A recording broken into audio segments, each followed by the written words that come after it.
Just waiting on y'all.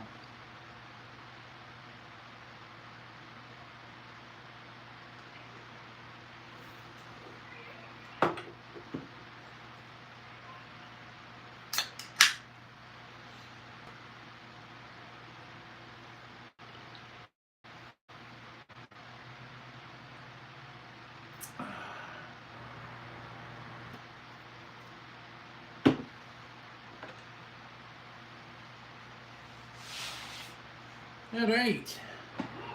How y'all doing today? Let's adjust this slightly.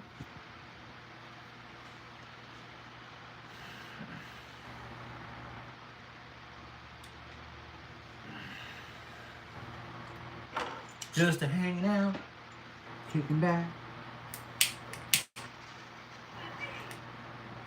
doing whatever the hell I want to. Cognac. Hello again, my friend. How are you? Welcome to the DPC live chat. Leave your souls at the door.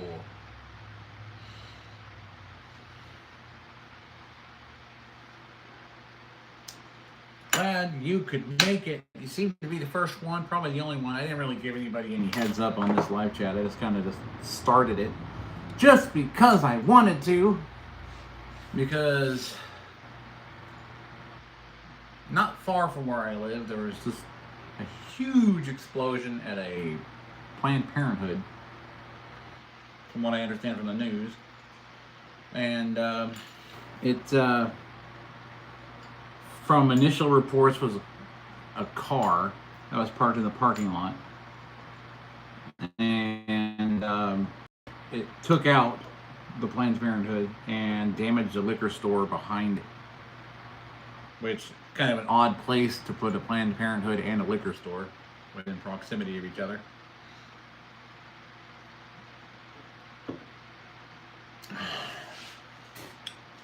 But that's what's going on in the world today as far as news.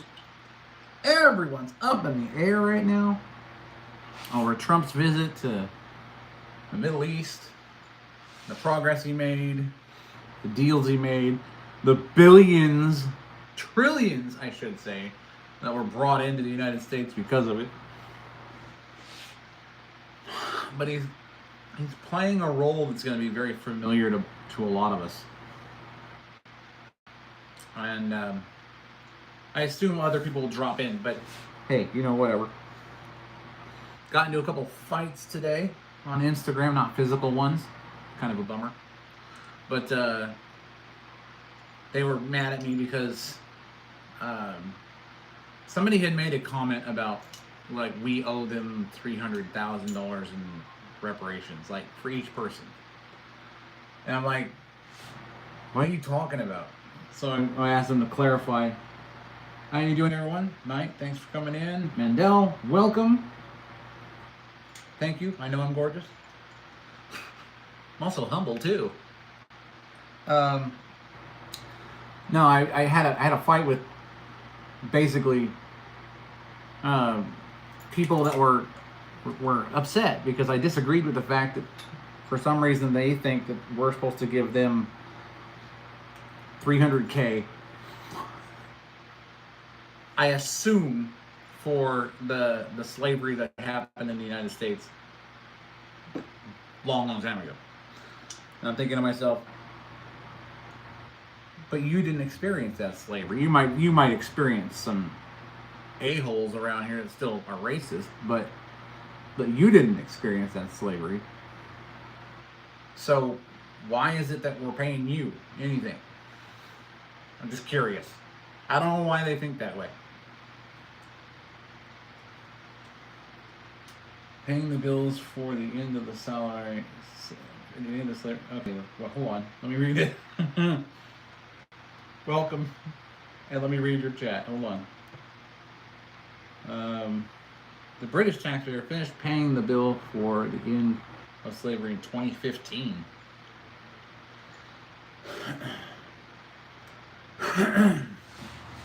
A lot of them feel like they're entitled just because they happen to have the same pigment, which they don't actually have any entitlement to any reparations, unless you're talking about someone who's actually a survivor of slavery and is still alive.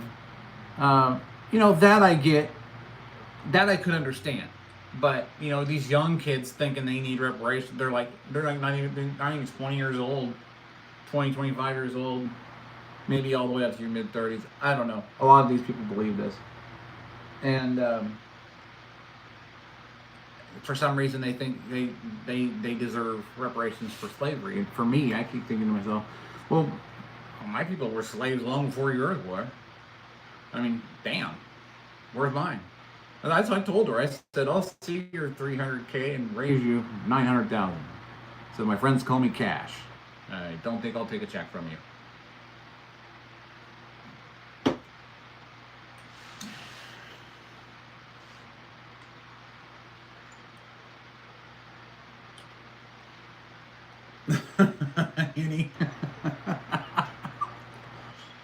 Oh man, you're making me blush.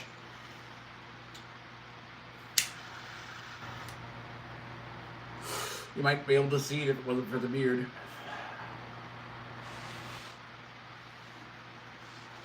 I'm afraid these grapes are spoken for.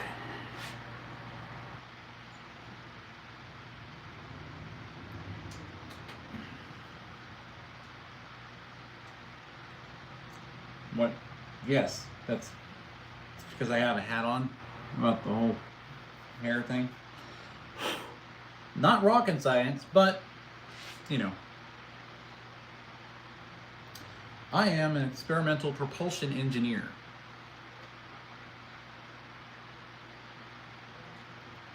And you're starting to scare me a little bit. Well, I'm glad I can have an effect on people. I have the same effect on my wife, just walking into a room.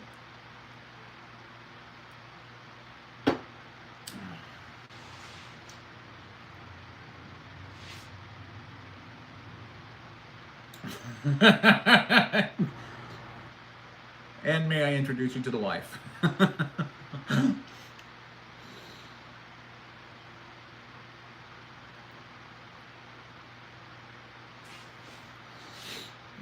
Been happily married for 16 years. First marriage, only marriage, will always be my only marriage. And that is the most beautiful woman in the world, the moderator, Stacy. So everyone, show her some respect and say hi to her.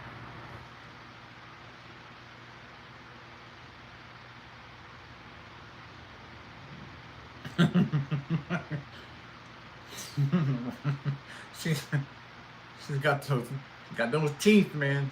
She's gonna get possessive. So just beware.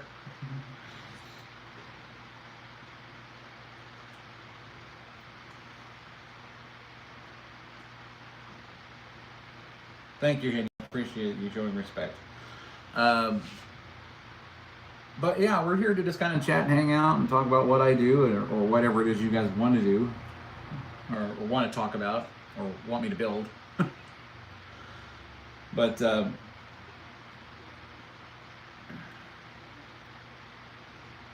Worm Buffet, love the name. That's awesome. RDM, welcome. Mohammed Arislam. Spain. I have family that hails from there. As a matter of fact, my great-grandfather's last name was Valencia.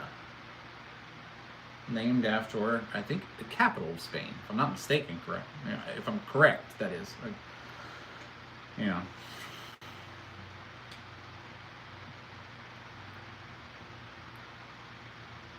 So yeah, got a lot of different things in my answers. Did the whole DNA thing. It was very, very, very enlightening.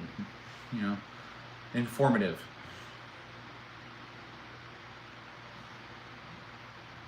Barcelona. So you know of the Basque region, correct? Because that's another region that my DNA is from. Basque, Spain, specifically Valencia, Scottish Irish, English, Nordic. Yeah, I didn't even know I had said this before, but I'll say it again on previous chats. I didn't know that I was related to a character whom I thought was just fictitious for TV, and it was from that show, The Vikings. Vikings? Not The Vikings. Vikings. It was Ragnar Lothbrok, and not his first wife, but I guess the second wife, Aslaug Sigurd's daughter. They're both my 31st great grandparents. So that was kind of cool to find out. I also related to most of the Plantagenets, Yorks, Talbots, Queen Philippa of France, Cicely Neville. You name it, it's just all in there. I've got a castle somewhere, I'm sure. But no, I'm stuck here in California. The armpit of California. A bowl I've been trying to climb out of forever.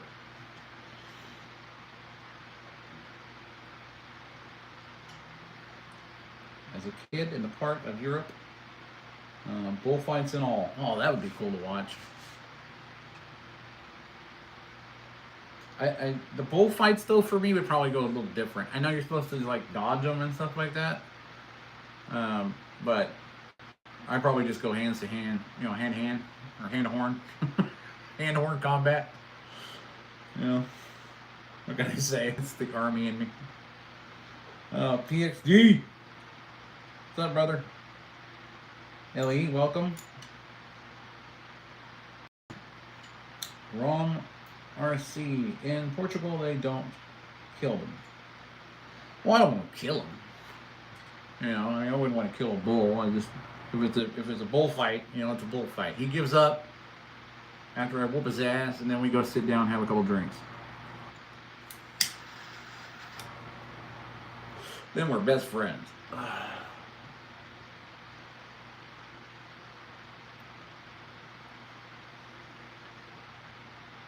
Ring of Fire.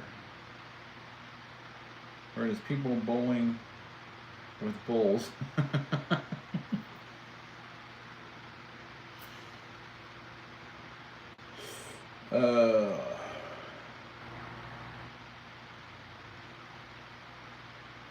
That's sad that why'd they ban it though? They think it was cruel for the bull or something like that? You're giving them something to do.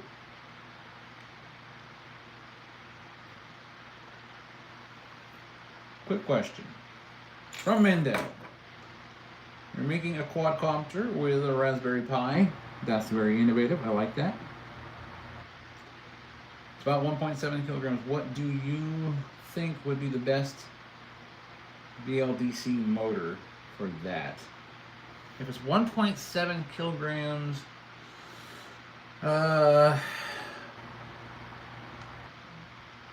definitely a 6S, probably around 2100 kV, 5-inch prop, 3-blade.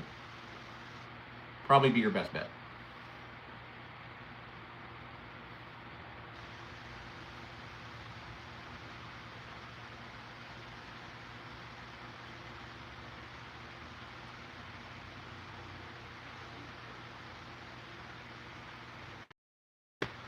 What nation are you in? Oh, you're talking to... Okay, I got it. You're asking the question. P.S. He already knows what nation I'm in. For animal safety? I would think it'd be more for human safety. Don't you? Now, okay, before we continue, I want you to know that if I don't see you or if I don't see a question, because of the way I do these lives where I'm not looking at the front of the phone, where I'm witnessing the camera and the live text and stuff like that, I'm on the same delay that there is with from somebody else watching. So if I don't get to you right away, or if I don't answer your question right off the bat, it's not because I didn't see it, it's because I'm on the same delay. So no disrespect intended, I will get to it. And if I don't see it before it scrolls away, please ask again.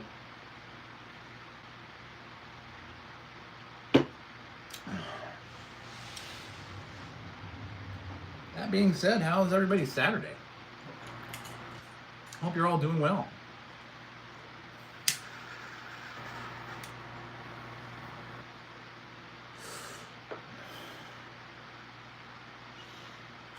Gosh.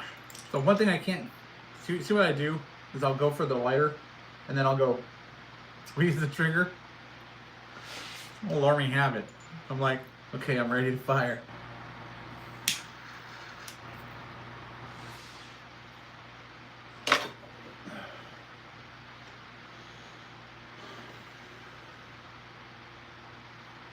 Mando, it's raining.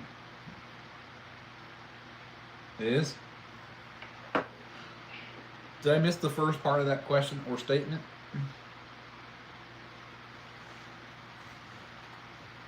Nope, it's raining.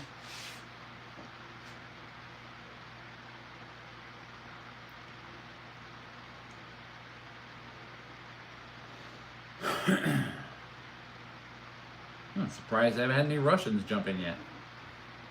That happens a lot for some reason. My content is typically experimental propulsion.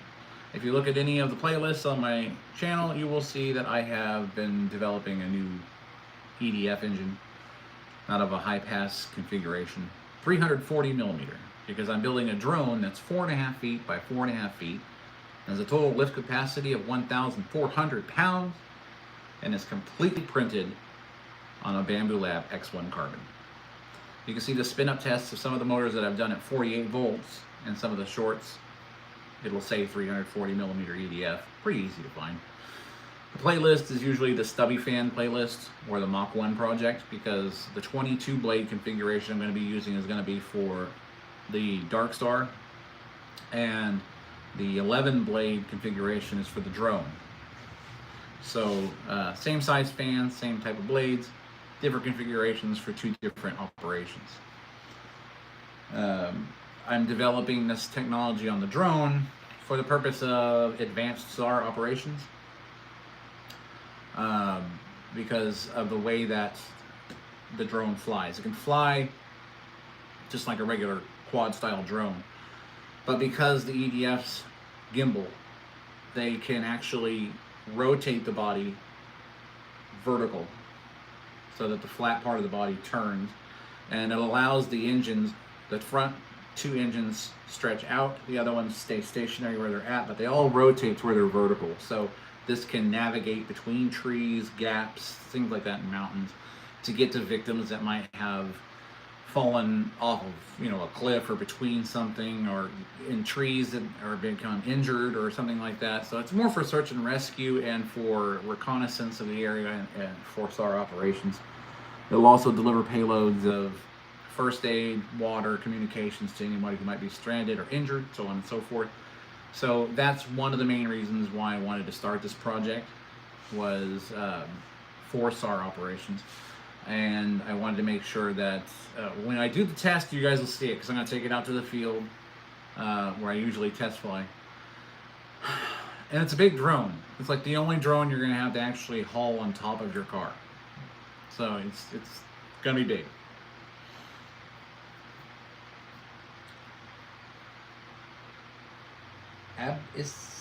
Addison? Welcome. How are you doing?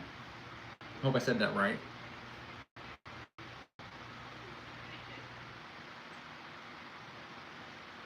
Show us, please. I will show you. Well, I won't show you the setup because I'll have to move the phone and then unplug it. But I can show you one of the fans I did do design.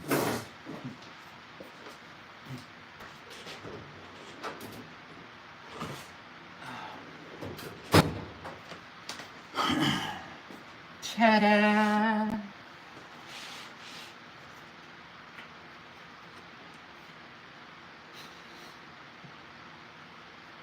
This is one of them.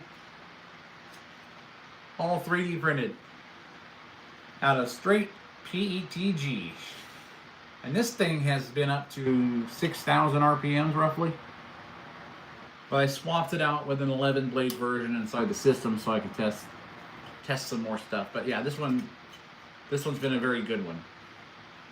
So I designed the hub separately, blades separately. Everything's knocked into place, friction fit, no glue, handled 6,000 RPMs.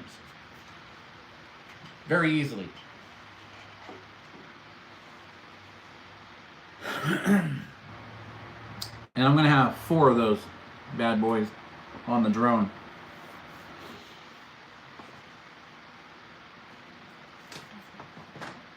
What is the subject we will talk about?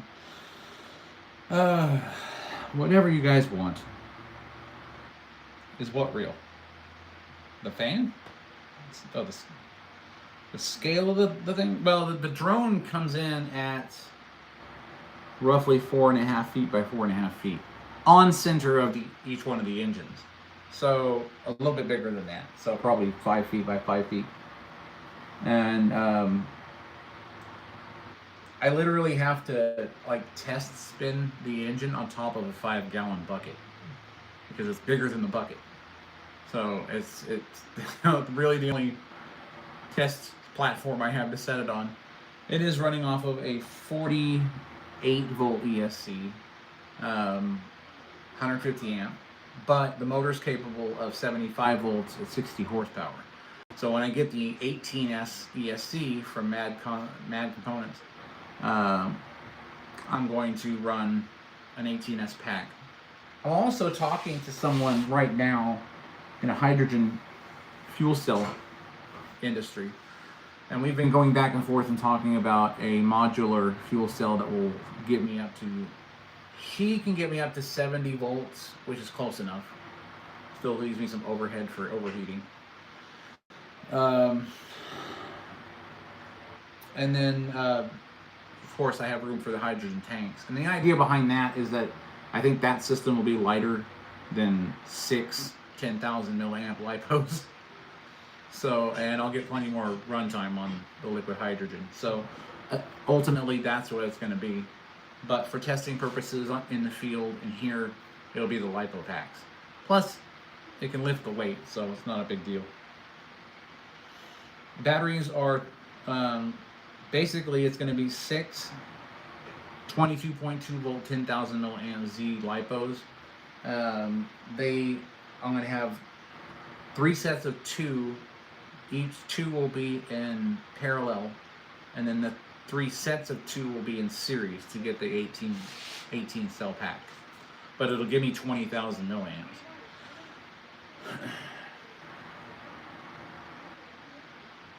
The motor. Well, can I show you the motor? It's currently chained down right here.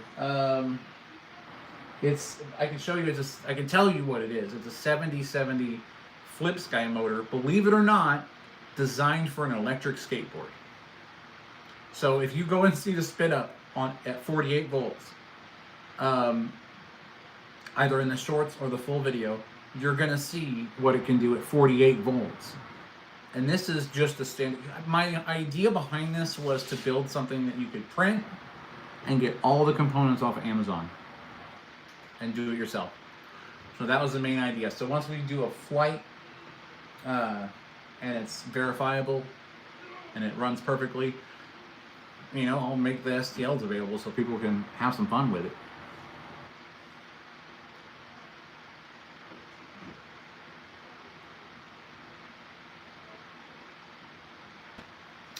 Longer than that if I go with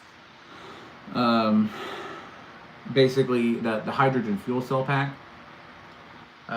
We're looking at anywhere from 2 to 6 hours of runtime. I can hold 2 tanks, fairly large tanks in the body of the drone. I've already designed it. It's on the plates, ready to be printed.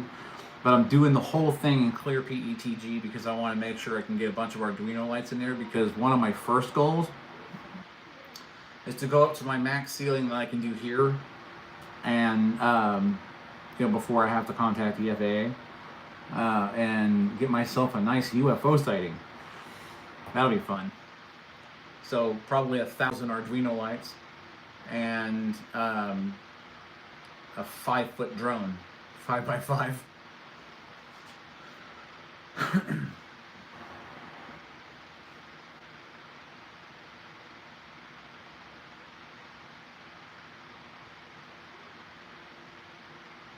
Boogie 2988. I have no idea what that is, man. Someone enlighten me on that one.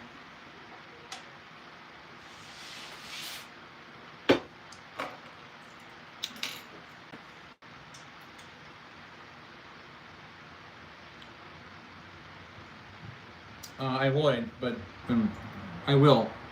I'll check it out for sure. Currently, all the devices I'm using are entertaining you fine people.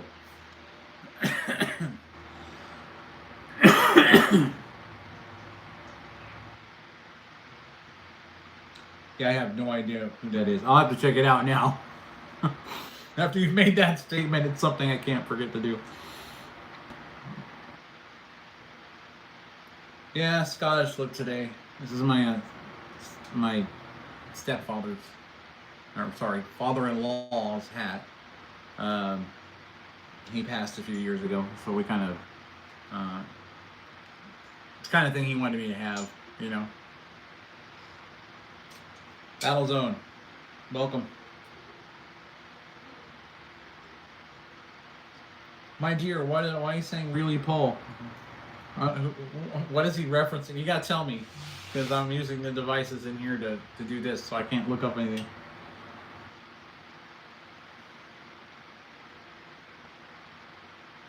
Okay, well, obviously that must be an insult. But he did say if he had his life sorted, so I don't know what that means, because I don't know who I'm looking at. I haven't seen it. Somebody show me a damn picture.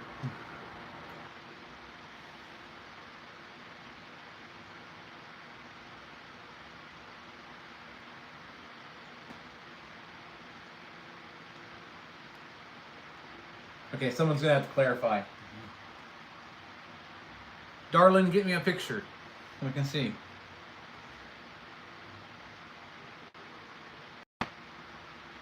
I get it, just an observation. I don't take insult to anything. Nobody really bothers me.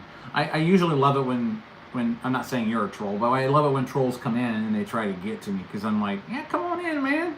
No, I'll try another one. No, I'll try another one. Eventually they get to the point where they subscribe to me. So yeah, I'll flip trolls. It's cool. Not, like I said, I'm not saying you are one. Oh, you got a picture for me? I'm gonna put it right now if you keep it up. You think I look that big? Or are you just saying I look like him if he lost weight? I'm just curious.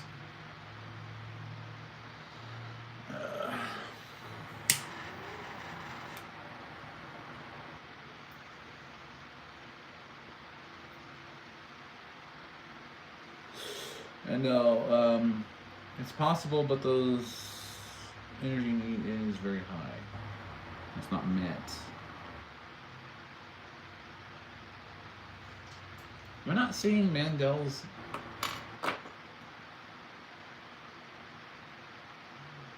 Oh. Are you aware of the water pulse jet engine, which separates oxygen and hydrogen? Oh, of course. I use hydrogen all the time.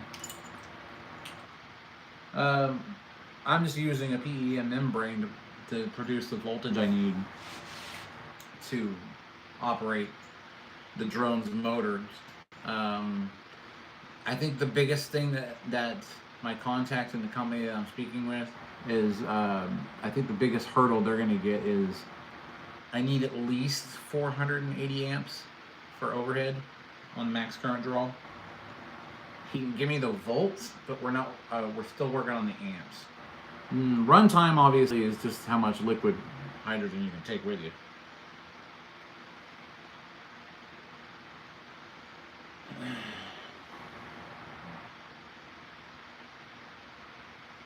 It's okay, Paul. It's totally cool.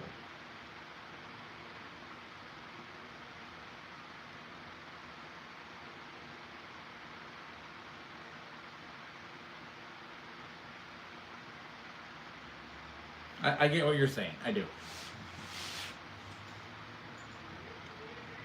But I don't take offense to anything, so I'm not worried. People come in here calling me all kinds of names, man. I'm telling you. But I understand what you were saying. Yeah, I know a lot of people when they're doing lives, not like fission, but fusion.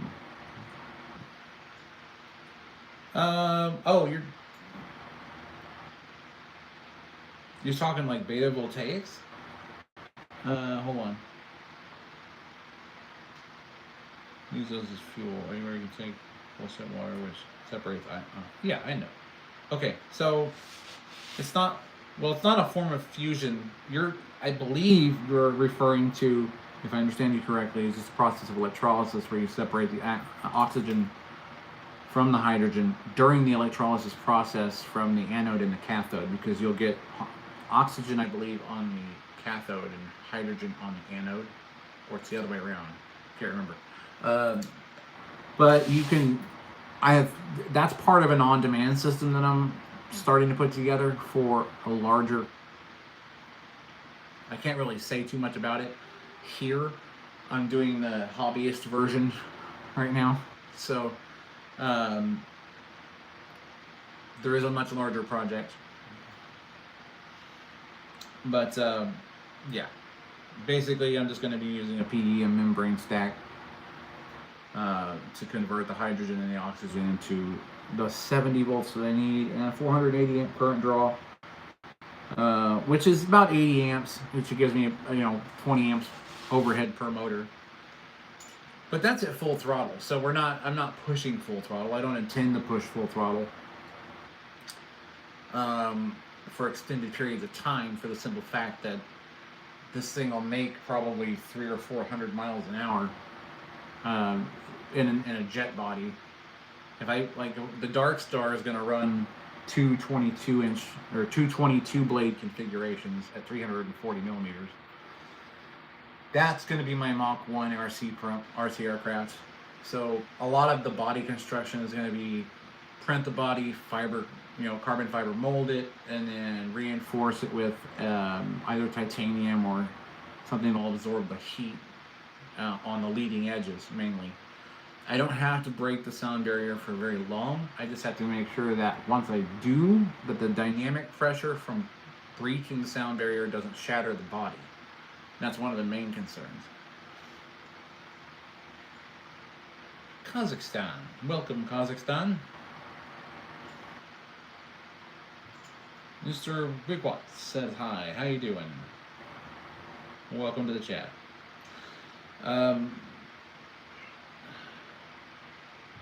Emery is trying to sleep again. Always comes in and goes right to sleep. Now that boring, Emery.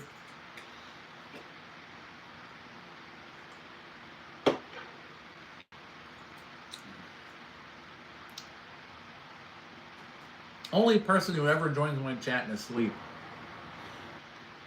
That's a skill right there.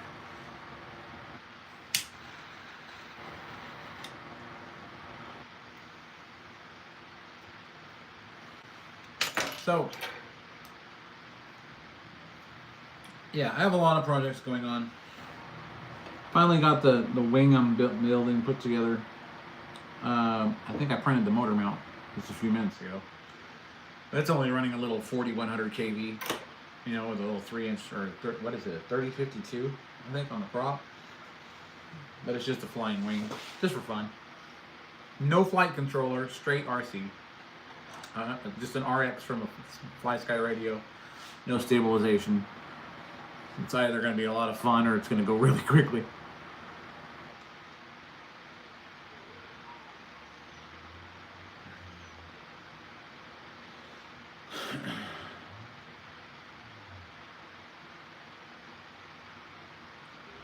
I was following some news just a little bit ago. Southern California, not too far from me. There was an explosion at a Planned Parenthood clinic.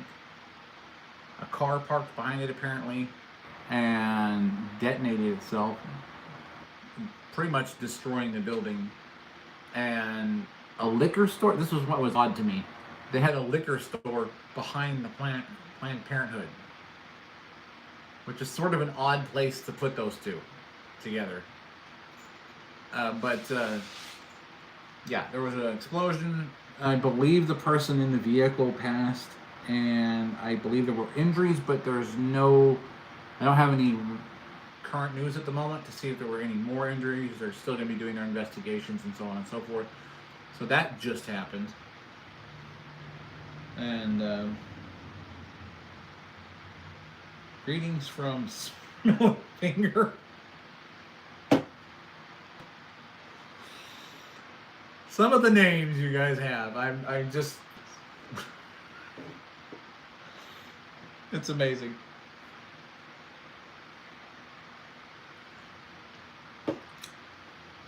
The papersmith.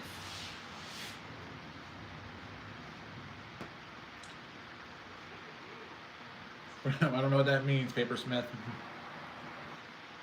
that like a greeting? Like an Ewok or something?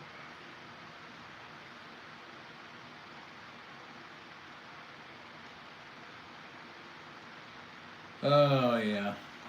Yeah, it's been a good weekend. This channel is about me being a propulsion engineer and just doing these chats occasionally to get to know the public and anyone who might be interested in some of the stuff that I do. And I don't build standard typical drones. I build drones that use these fans. And I 3D printed this entire thing. So, yeah. 60 horsepower motor, 18S, 9,000 RPMs, and lots of thrust. Giggity.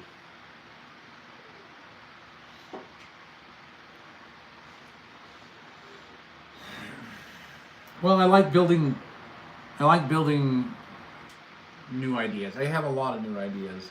A lot of things that I can't really show because if I, you know what happens to people who show off breakthroughs in specific technologies? Government doesn't like it because they want them. So.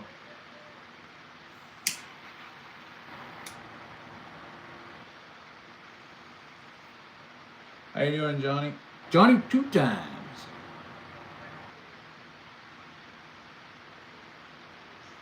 Yep, Johnny 2 times. Sopranos reference.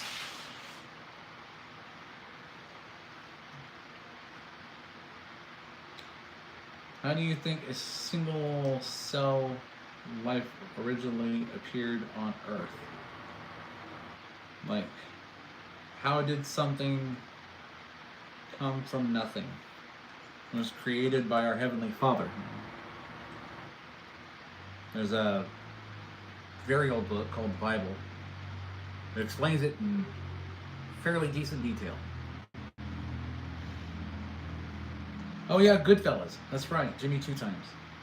No, who was I thinking about from The Sopranos that said that all? They called him 2. Maybe I got it wrong. It had to have been Goodfellas. That was probably one of my favorite movies.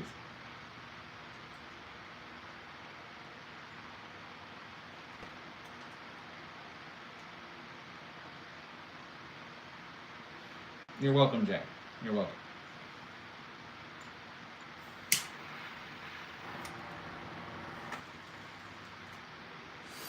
Yeah, I love it when people come out and they say, oh no, the Big Bang created everything. I'm like, first off, what you perceive scientifically as a Big Bang was created, and I'll tell you why it was. Because people like to compare what the biblical age of the Earth is with the scientific explanation of how old the Earth and the universe appears to be. But they're pretty much relegated to what we can observe. So it's basically science is an observation of technology and observation of creation and how we can apply that technology to somehow better society, which so far hasn't worked out very well in the sense when it comes to health, because if you're living off of stuff that you buy from a grocery store, chances are you're going to be less healthy than if you just grow it yourself. But the way I like to look at it is, when you talk about age of the universe as compared to what the Bible says the age of the world is and the universe and creation, you have to understand that man was the last thing made in creation. Therefore, our perception of time and our consciousness didn't exist before that time. So there was no measurement of what we perceive as time before our consciousness first existed on Earth. which means that it could have been 4.5 billion years. I mean, God did say, man won't live but one of his days. And that didn't mean that the oldest person in the Bible being 1,000 years meant that that was one of God's days, because you have to understand that God lives outside of time. As a matter of fact, he created it along with the rest of everything else. He created space-time, he created the universe. So when you take that into consideration, then from our perspective of time, once our consciousness entered into this existence, our perception of time tells us that this how long it would have taken something naturally to occur and to get to this point. But our consciousness didn't exist until everything was ready to basically where it is now, to observe that passage of time. So it's a little bit complex. There's a lot of temporal mechanics involved, but that's how you explain that. When people compare the, when they argue with you and say, oh, well, your Bible says the world's only 6,000 years old. Well, you're not reading deep enough if you think that it is just 6,000 years old. Because from our perception, of course it is 4.5 billion years old. Because we are locked into a specific motion of time, we at a specific rate. Every moment passes. Your perception of time is all you have. So it's literally ignorant to say that the answer is the Big Bang. Because then you're saying that your observation, your consciousness is the only one that matters. And that's putting limits on the power of God, and you just can't do that. Doesn't work. Another thing that's also just as confusing is this thing. And then I realized the reason why you can solve it. I'm colorblind. So here, somebody take your gray cube and fix it.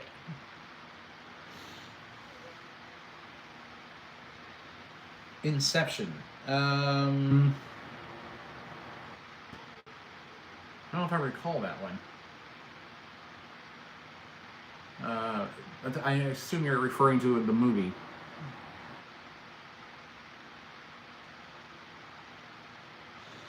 Yeah, there's definitely a lot of mysteries that we're not here to, because remember, he says he's the God of the seen and the unseen. So that tells you a lot right there.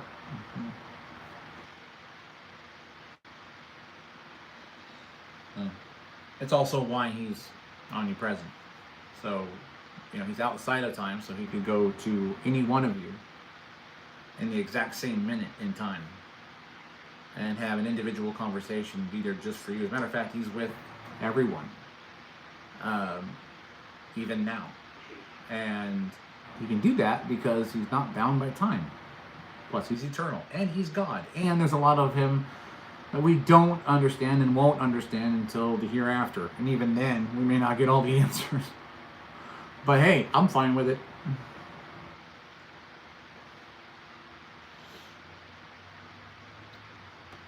And then there's I get a lot of arguments from people on Instagram as well who talk about how, oh, well, why does the Bible condone this and condone that? And I'm like, well, you're talking about laws that were already in place for specific things.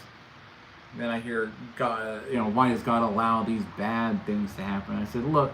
You gotta back up and look at it objectively. You were given free will. Either choose the right way or the wrong way to go in life. We all know the difference between right and wrong. So,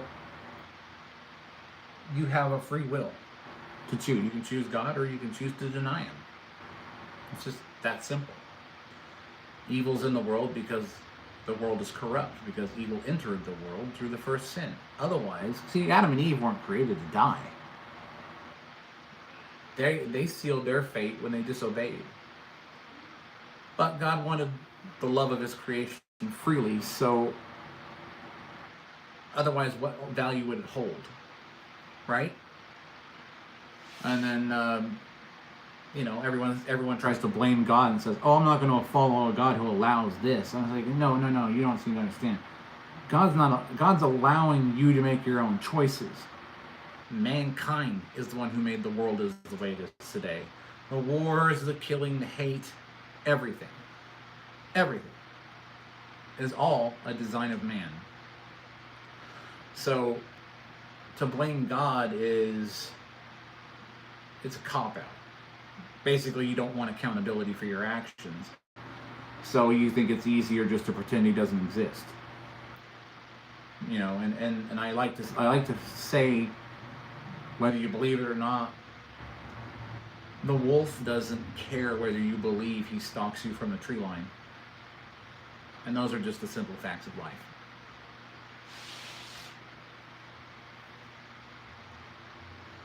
So, yeah.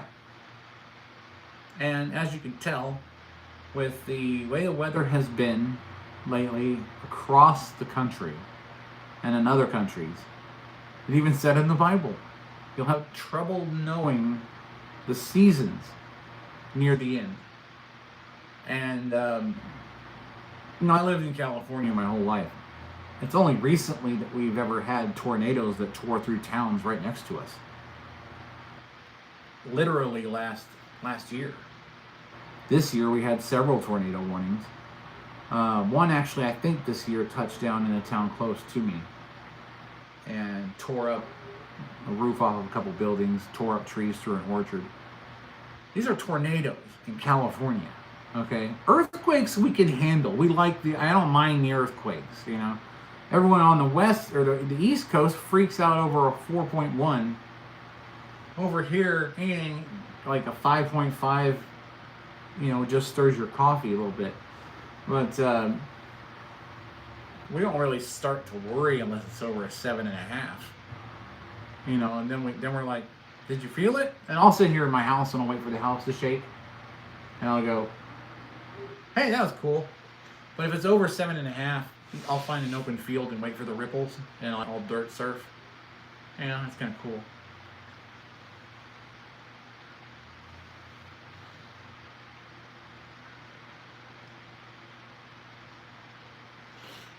Did I lose chat, or did I lose the stream? This happens frequently for some reason. Either that, or I started talking about something people don't like, and they all left. Or you're all just listening. You know, that'd be cool too. It's fine with me.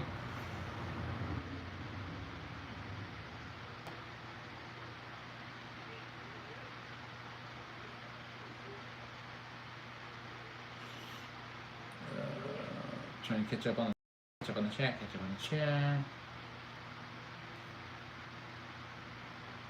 Hold on a second. So make sure you guys are all still here. So yeah, it's been an interesting Saturday. Started off with that news that happened down south about the Planned Parenthood getting bombed. It looks like. I'm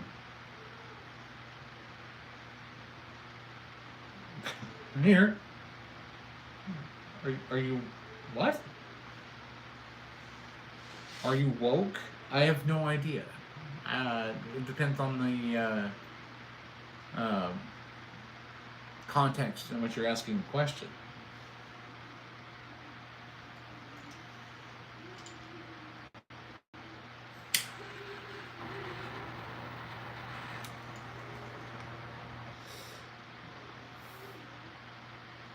Okay, so what does that have to do with you being woke? Well, you're talking about that kind of woke. Hi from Saudi Arabia. Welcome, Saudi Arabia.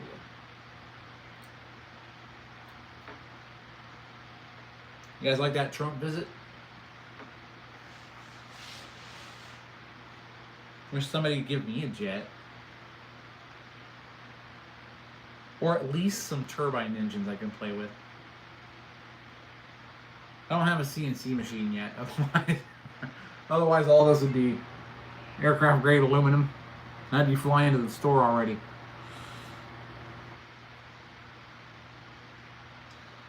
Yes, Connor, we are aware. I don't know if he was just like waiting for the right time to say that. Or something like that. I don't care if you're woke or what clubs you go to. I don't. That's your business. Why you're telling everyone, I don't know. But if you need validation, yes, you're woke. And the term woke is probably the dumbest term I've ever heard in my entire life. Especially in reference to what you're referring to. So yeah, it's just one of those things where I don't care. Be as woke as you want. Be a desk lamp. I don't care. People like to pretend to be animals. I think they call them furries or something. And then there was that one time that a guy thought he was a deer, and I believe he got shot by a hunter. And they asked why. I'm thinking to myself, look, if you're going to identify as a deer during deer season, you're going to have to roll with it, man. You're going to have to roll with it. The police show up to some hunter's house and there's a guy's head with antlers sitting on the wall. I mean, yeah. What is he going to tell him? He can't validate his rights to pretend whatever he wants to be, so can't technically get in trouble for hunting him. Oh, Suki. Wow. You're gone, buddy. You're gone. That's my wife you're talking to. So, do me a favor and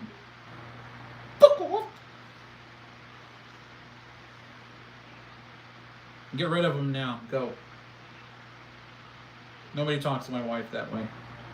I'll reach through this screen, man, and just...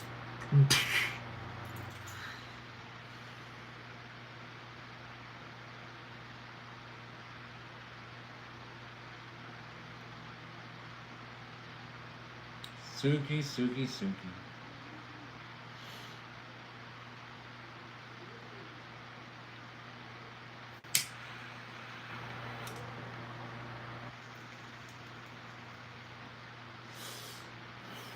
Apologies or you're in the corner forever.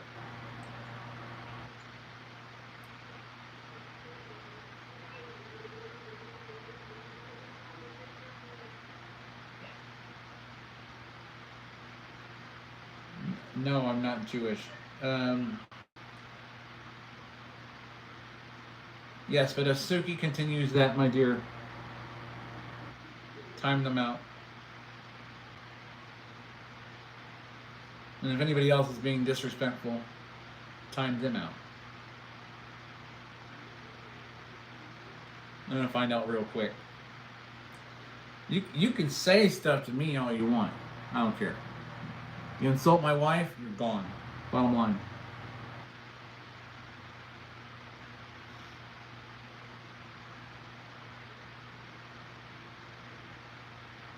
No, I'm not. I'm not Jewish. It's well, I'm more Viking than anything else.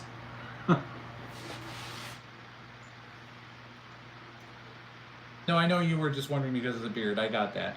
And I'm on a delay, so if I answer your question a little bit late, I apologize. You identify as a satellite above me. That's funny. That's very funny. What do you see from that satellite angle? Please tell me.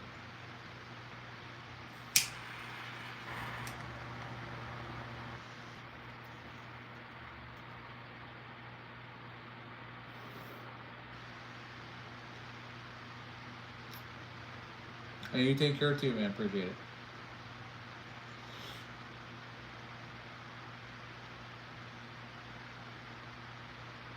What do you want attacking each other for no reason at all? So be respectful. I don't understand why people would attack each other on here. That's kind of the poison that is social media and the internet. And this is one of the reasons why I try to get to know people on these live chats who may or may not even be interested in the content that I'm putting together. Because I do want to give you a chance, a forum to come in and talk and have fun. But when you're attacking other people in the chat, you're gone, period. If you're disrespectful, you're gone, period.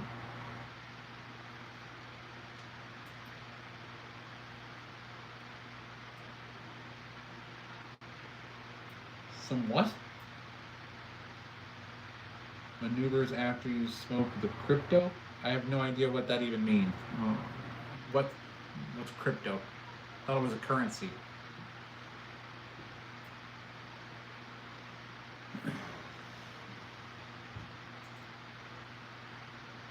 This is tobacco.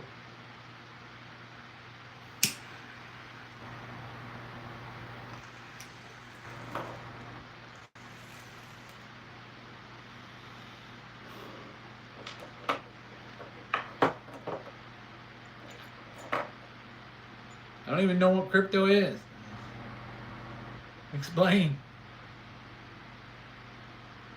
Yes, Joshua, I build drones. Finally, an actual question.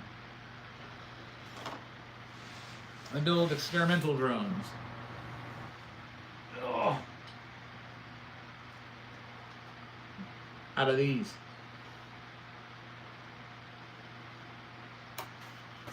Completely 3D printed from PETG.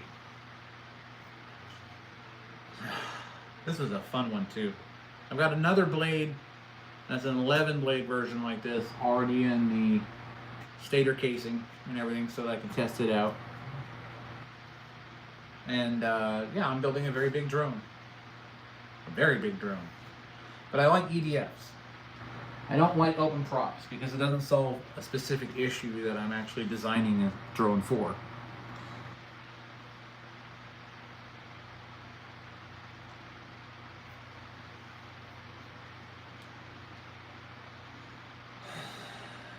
Oh, I see. Very funny.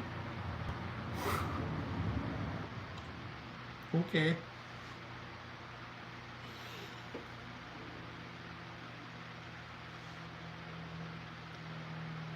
I don't own a supply of crypto. You're not making any sense.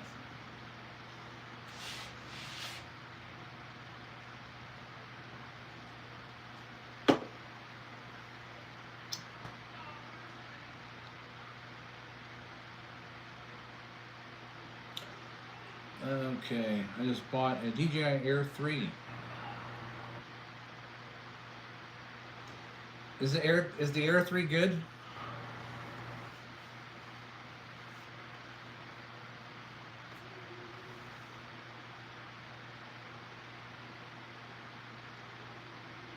Trouble chap, right now you're having a conversation with yourself. I have no idea what you're talking about.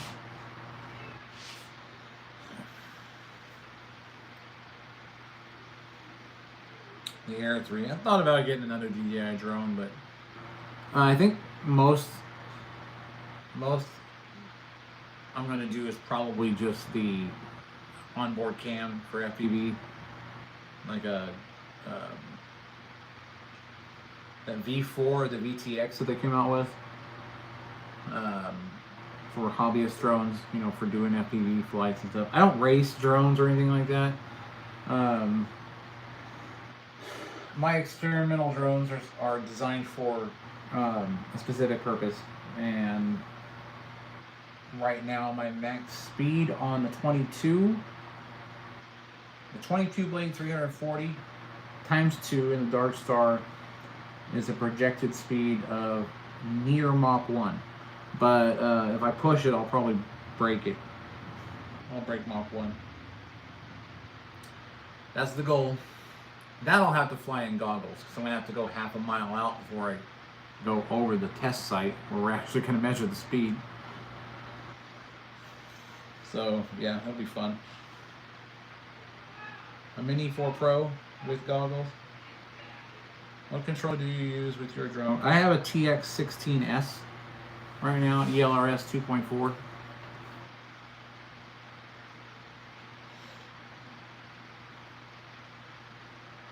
That's the transmitter I'm using anyway at this point. I'll use a Radio Master. I think it's the EVP V3, something like that. The RX for it. But I came into this not even knowing how to use iNav, so I eventually got used to it, figured it out. Like you know how you ask people for help online, like watching videos and things like that, and you're watching lives and stuff like that. I think the only person that actually ever really helped me was Bacon Ninja. If you look up Bacon Ninja, guys, he's like the drone encyclopedia. He's a good guy. He answered some questions for me a few times that really helped me out, but he was really one of the only ones.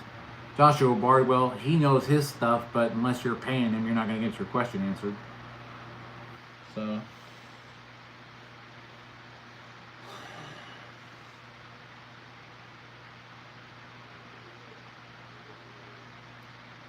well, it's not too difficult once you start to understand how the flight controllers work with the motors and how to program them and so on and so forth. Realistically, it's about learning how to fly in acro mode, especially if you're going to do FPV stuff. FS16X. Oh, the IX6. Oh, I6X. I actually have a FlySky that I use. I think it's the same one, but it's the one I use mainly for testing indoors. Because what I'll do is when I spin up these fans, I'll have the GoPro set up. I'll have a camera from my PC inside the house out here, monitoring the amp meter that I have. I run one of these so I can measure the amps voltages that I have left, and I can tell how efficient the engine is running. And then I'll take temperature readings off the engine after a specific amp run for a specific time to make sure that we're not the load isn't too much for the motor. And I'm literally using an electric skateboard motor. So and I managed to get 5,800 RPMs out of the 22 blade at 48 volts, and a little over 9,000 RPMs at 18 cells, which is about 75 volts, fully charged. So times that by 4. Max throttle, 1,400 pounds of lift on the drone. The drone is 5 feet by 5 feet, and is designed for SAR operations. Well, it's being geared more for SAR operations, because I want to be able to, well, I have designed, I'm just waiting to print everything out now again, a drone that can basically go from a horizontal flat orientation like a standard quad to a vertical one where you have 2 engines up here and 2 engines down at the bottom, and the first 2 engines actually push out so that the wake of those 2 top engines don't mess with the bottom engines, and it can maneuver between trees and thin gaps and get to people who may be stranded, to bring them comms and things like that, and first aid and water. You know, it's really for search and rescue. It's also it's very versatile if they're doing any kind of reconnaissance in urban areas, getting between buildings, going through alleys, things like that. And since everything's ducted fan, you don't have to worry about the props getting hung up and stuff. So there's a real purpose behind what I'm doing. But the first initial flight that I do is going to be, the engines will be static. I'm not putting in any of the gimbaling in this first version, because I want to test performance without having to worry about any extra moving parts right away. So we're going to be running 4 11 blade versions of this 22 blade fan. That decreased the load on the 60 horsepower motor, which also lowered the heat, but also gave me higher RPMs because I was able to lower the timing on the ESC from 15 to 11.5, which gave it a little bit more torque, and made the spin up basically through the power band was smooth, as opposed to going from a specific power band at 7.5 on the timing, and then it jumping to a higher RPM at a certain throttle point. position. I needed a smooth, linear throttle movement. So that's why I did it that way. But the 18S, no, I don't have to register this one with the FAA until it meets a certain weight requirement. It still falls under the hobbyists rules and regulations. So, I mean, you do have to be careful. You have a 400-foot ceiling. It has to be line of sight. And the whole drone has to be under, I believe, 50 pounds.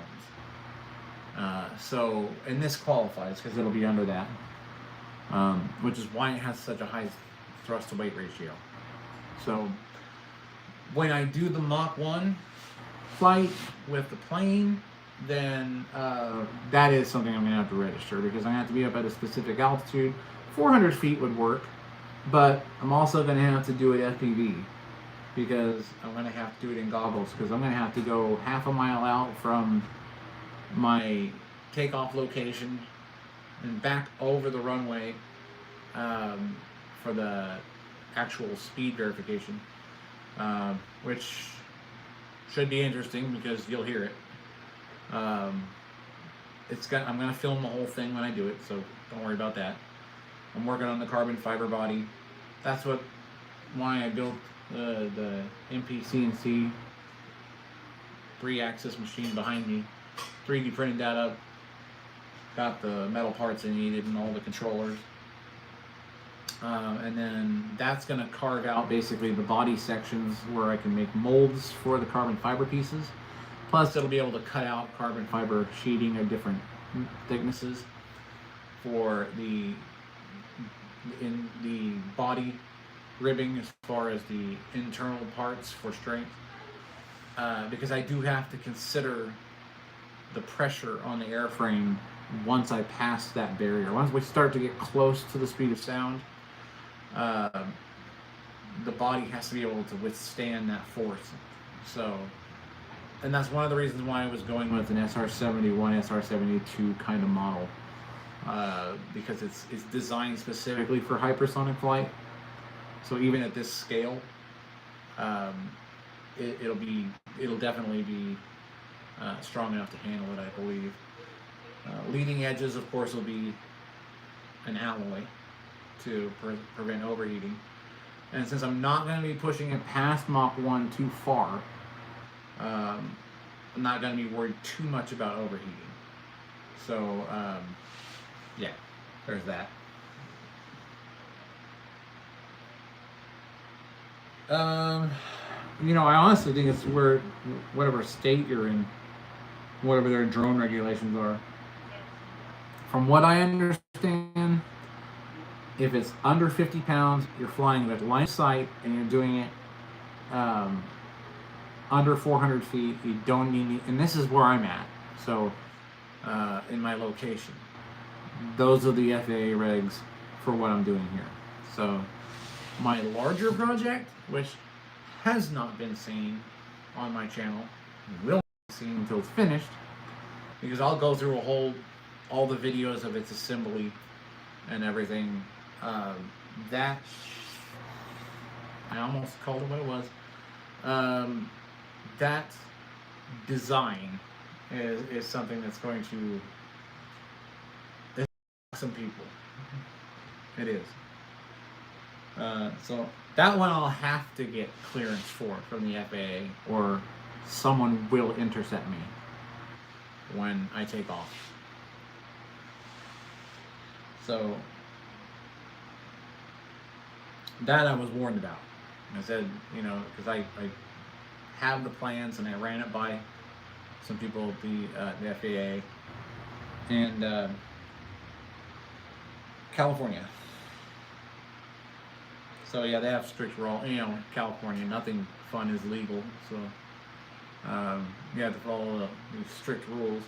I'd rather be in, you know, to be honest with you, like, was it Wyoming? No. Is it Wyoming? Darling, if you're still watching, where was it that I wanted to go? Where it was cold? I don't like the heat. I think it was Wyoming. But, you know, flat open spaces surrounded by mountains, that kind of thing. perfect for this. What time is it here? It's currently 3:34 in the afternoon on Saturday. Which means it's probably Sunday for you.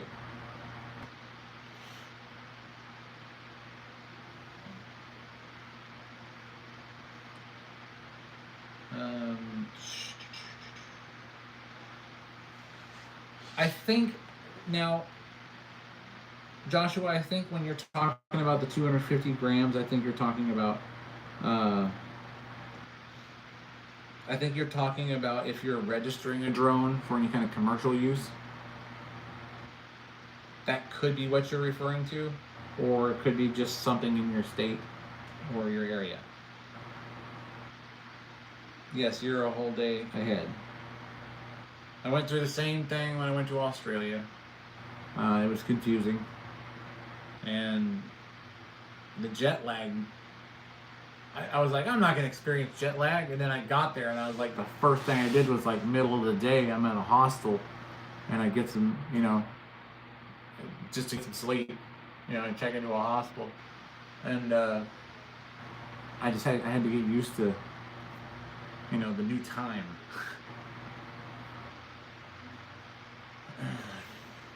But yeah, Brisbane was fun. I liked Brisbane. They had this beautiful park right down from the mall. Close to Elizabeth Street, I think. And, what do you mean Australia? Why? I just went there because I wanted to go there before I was deployed. I wanted to do something. I wanted to go to a different country before I went to the desert. I was like, well, why not Australia? It's going to be almost the same heat, so might as well get used to it.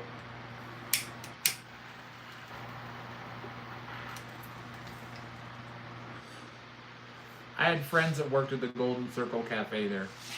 And Golden Circle is a big corporation down there. And I actually got a tour from, not the owner, but the regional director or something of one of the Golden Circle plants that were there.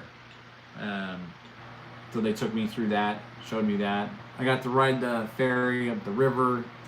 That was cool. But that one garden that is across from the mall, next to the river, I used to hang out there all the time.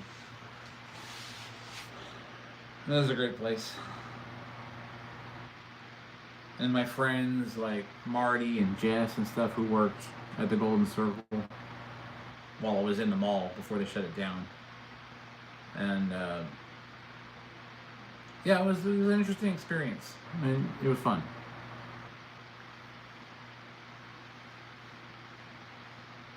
Yeah. Lost contact with them a while back. But Marty and his friend, I forget his friend's name. I feel bad now. I knew those two guys. They were just hilarious. And they liked learning, more about my, me and where I come from and things like that. But yeah, it was fun. It was an experience for me. That was one of the first times I was overseas before I was in the military. And it was a long flight, though. I mean,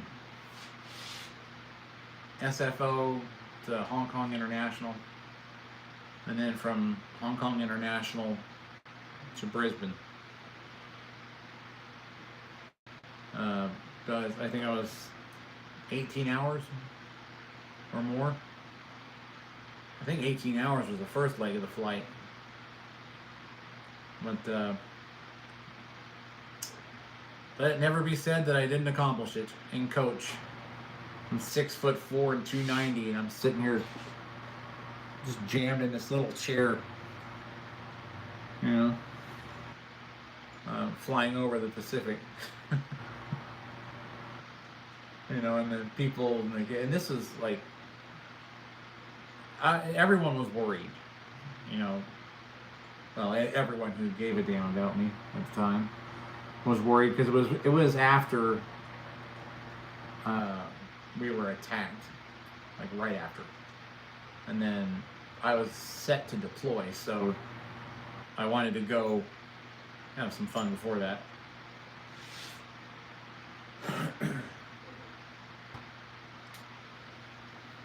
I was Army. Armored, I was dealt well in basic. How do I put this without giving too much away? I had a clearance, so I don't even know if I can still speak about some of this stuff. Started off at Fort Benning, Delta Company, 347th. And then I had to go to Fort Gordon for comms, and then I had to go back to Fort Gordon again for other specific training, and then deployed from there. And that's the long and the short of it without giving away too many details.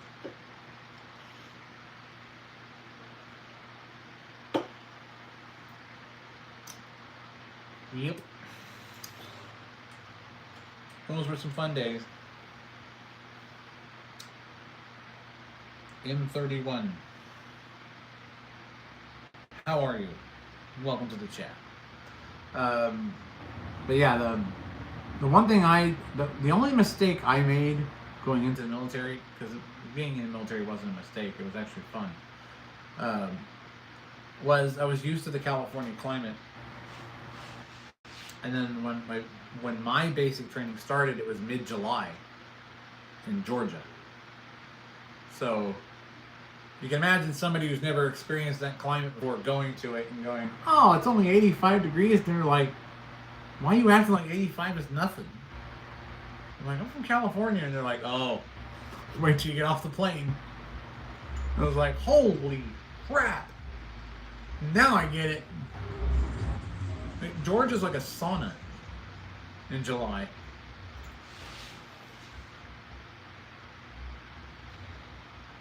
It was tough. It took me a little bit to definitely climatize during basic. But, I mean, we were in the reception battalion for 2 weeks before we went down range. And it gave me a chance to start climatizing. And by the time basic was done, I was like, I was used to it, you know. But that stinging sweat you get after a 19-mile ruck march, and then you're having to low crawl under barbed wire and wet sand while they're firing rounds above your head. That was fun. I did enjoy Nick at Night though. When we got to fire off a ton of tracers and I think that wasn't even part of the training. That was like just to entertain the families of the people on post, because they filled the bleachers up with everybody behind the shooting range, or not behind the shooting range, but behind on the other side of the road from the shooting range. And then we just let loose, and it was all tracers. And because I'm right-handed, but I'm left eye dominant, so I was a left-handed shooter. And you can imagine how many times I went through this with the ejection port being right there. I oiled my eyeballs every single time I went out to the range. I was constant, like all the time, like keep shooting the tracers until we tell you to stop, reload, do it again, keep going. I'm like, I can't see anything. I got oil like on my eyes from the rifle. Because they didn't give me, I mean, they didn't care about the fact that I was a left-handed shooter. They weren't going to give me a left-handed ejection port on the rifle. They just gave me standard rifle. Hell, I had an M16A2 with the old A2 grip. I was like, what is this, nom? I was like, can I get a left-handed ejection port? And instead, I just kind of just sucked it up and drove on, you know? Learned how to shoot with oil in your eyes.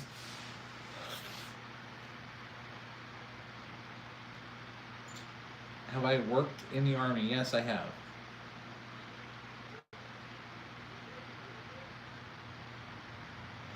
Yeah, left-handed shooter.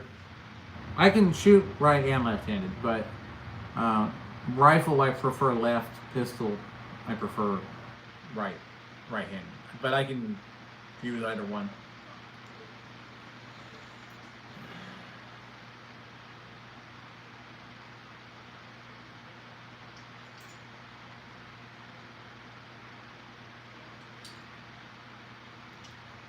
What was your first question? I got out at E5. You know, just came home. I was wounded, so I came home. And this kind of what sparked me in this adventure to kind of make my shop and start experimenting with propulsion. Was the fact that I was, you know, I'm on the vet benefits, you know, which is, it's not a lot, but it's the kind of thing where I'm at home. I'm happy to be at home with the family, and you know, what I do with my time when I'm not with them is I'm out here filming, you know, for you guys, you know, filming some of my content, doing test flights, doing test spin-ups of the motors and stuff that I'm building, and then taking them out to the field and trying them out. You're welcome. You're welcome. I never expected, none of us ever went in expecting to need or even want benefits after we got back. I thought I was just going to go in, go career, and then, you know, come home and retire. But kind of forced into the retirement early. So I wanted to do something. I've always been sort of a, even as a kid, I was building stuff. And I had so many ideas even when I was young. I had to wait until technology caught up to my ideas. And now it's kind of getting there. But it's not quite there yet. I have developed a few new things that are going to be implemented in my major project that I absolutely cannot show right now. My favorite? I mean, who doesn't like the 5.56, right? But, you know, here's the thing. When I was in, they were playing around, they were just now playing around with the M4A1 variant. And that was a good rifle, but I was a sharpshooter, so you know, I had to have the 18-inch barrel, which is what they gave me. But they made me carry everything because of my size. I had like the rucksack, the radio, the M249, my personal weapon. I mean, I like 7.62, don't get me wrong. I mean, I've got one myself. Who doesn't?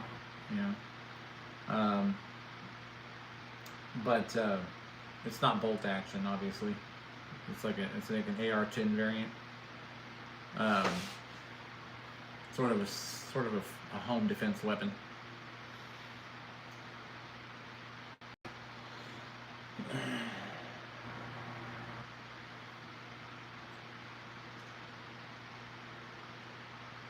Mitsubishi. I don't understand your reference. Hello, Connor. HK416. I don't know. I honestly, when I was in, I was dealing with what I you know, was issued. And everybody in the military will tell you that. So after you get out, it's one of those things that if you're into firearms, it becomes a hobby, and then of course you have different weapons that you like. But when you're in, and then you get what they give you. And that's pretty much it.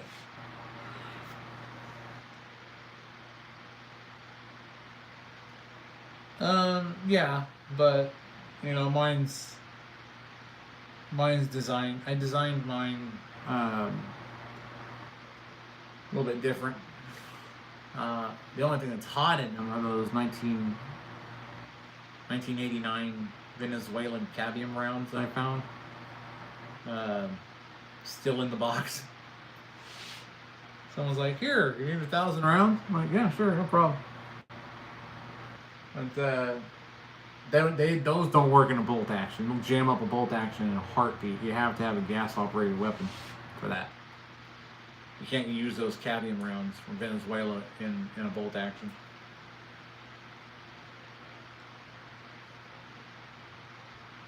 Yeah, 5.56 does work.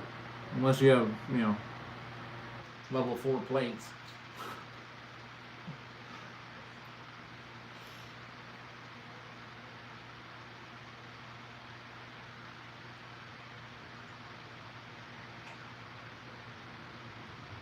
Emery, you feel like a hamburger?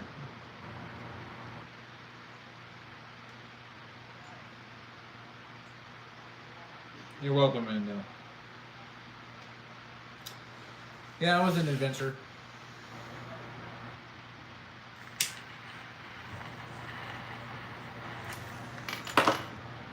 But now the new adventure begins, and that's with an exciting new style of drone. I sound like I'm trying to sell a car.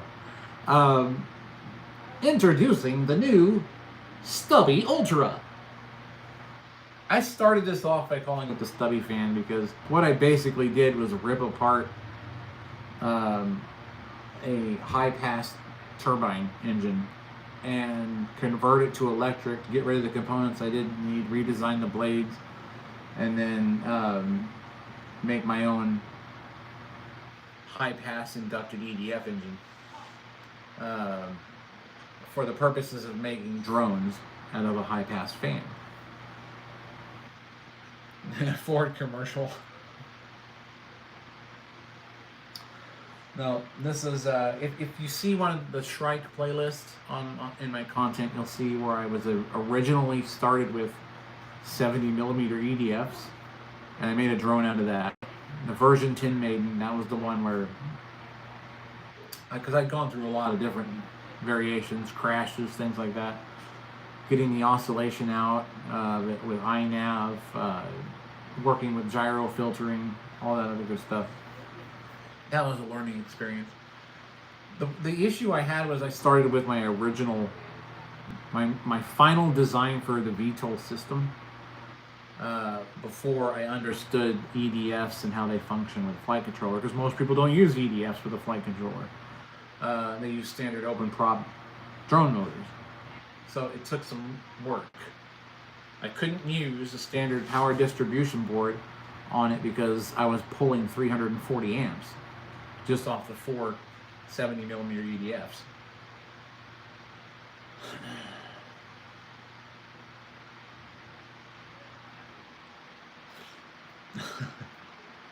So basically, the way I designed it was I used an APD 500X, which was the power distribution board that I used, which they no longer sell commercially, or they don't sell them to the hobbyist market anymore, which is BS, but whatever.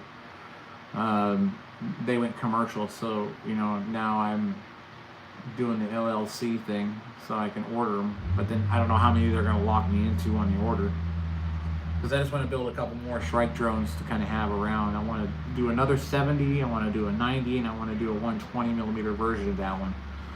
And if you are interested in seeing how it functioned, you can check it out in the playlist, the Shrike concept drone. The Stubby Fan and the Mach 1 project is all for the big 22 blade and the 11 blade 340mm EDFs that I'm running. And that is going to be a fun project. It's going to take a while to print the body, but it is going to be all clear PETG. The fans, everything. The fans, the ductwork, the casing, everything's clear PETG. Because I am just loading this thing down with Arduino lights because, damn it, I'm going to get myself a UFO sighting on the news. And everybody who joins the channel, when they see it finally, because I'll film the flight at night. But everyone who joins the channel and knows when somebody's like in the city filming this thing going, is that a UFO? And then like they turned it into the local news, you're going to know who it was. You're going to be the privileged few that know who did it. So it'll be fun. I think it's going to be fun. It's going to be a hilarious thing, I'll tell you that. For me, it's a test flight, but for the rest of the people watching, it's going to be a UFO. Because you're talking about... They always say that the UFOs can make these rapid movement changes, defying the laws of physics, so on and so forth. I mean, when I bank this thing at 90 and full throttle it with 1,400 pounds of thrust, it's going to be doing some crazy stuff. And when I'm banking and stuff like that, it's going to be... they're going to think it's a UFO, especially when I have all the Arduino lights on, and they're going through this just weird color-changing swath of different, like UV lighting and just... It's making streaks in the sky and stuff like that. It's just... People are going to think it's a UFO, and that's what I'm going for. One of my main goals is to end up on the news for that. Not because I flew it in a place where I wasn't supposed to, but because I'm flying high enough where people inside of the city can actually see from a distance what it is, and they're like, "What is that? Oh my gosh, it's landing!" And then all these people are going to show up at the field. Yeah, basically Area 51.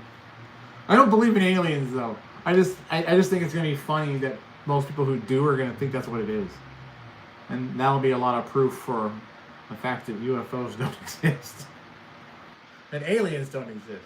So I'm going to be honest with you. When it comes down to the alien question, if you have an advanced species that traveled across interstellar space but couldn't miss a planet, how much more advanced are they than us? I mean, they hit a planet.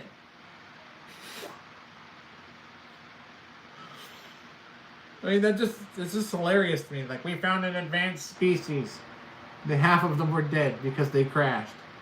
So you're going to tell me that an advanced species designed to craft is 1,000 years probably more advanced than us in technology, but they hit a freaking planet.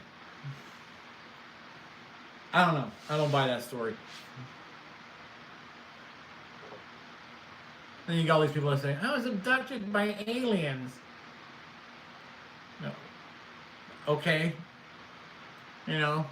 Lithium is a thing nowadays, so I don't doubt a lot of people think they were abducted by aliens.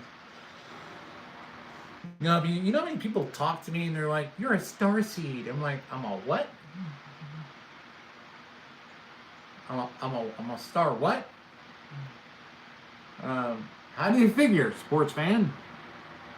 And then they'll go through the whole thing where they start talking to rocks, and they're like, or tarot cards or something like that, or some lady on Instagram who thinks she's a Palladian, I think. Completely convinced I'm from Orion, and I can neither confirm nor deny that information.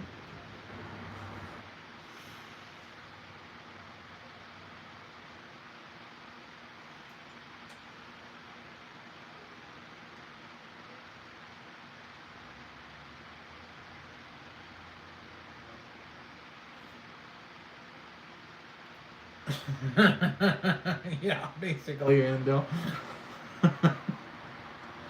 The moment I see news vans starting to roll down the road, I'm gonna go hide in the orchard and keep flying it, and just to see what they say. And then I'm gonna have it come down real close to the news vans, and they're gonna be like, "Oh my gosh!" And I'm gonna have a huge spotlight on the bottom of it. Yeah, that'll be fun. I mean, you can lift enough weight, so I can put a pretty powerful light on it, and then hover over somebody, and then turn the spotlight on, and then have some speakers on it where it sounds like it's whirling up this kind of thing where they're going to get sucked up and see if they run. It'd be fun, I think. Watching people scatter. They're landing! Oh my gosh, this is first contact. Yeah, with a 3D printed drone.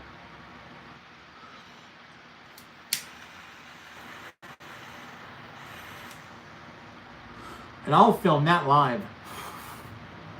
Actually, where I'm at over there. I can't film it live because I don't have any signal out there at the field. But I will film it for sure. If this isn't something I'm just going to do and hope that it pops up on the news, it's going to be filmed. It's going to be for you guys. But I want to see that news coverage first. And with the size of this drone being 5 feet basically by 5 feet,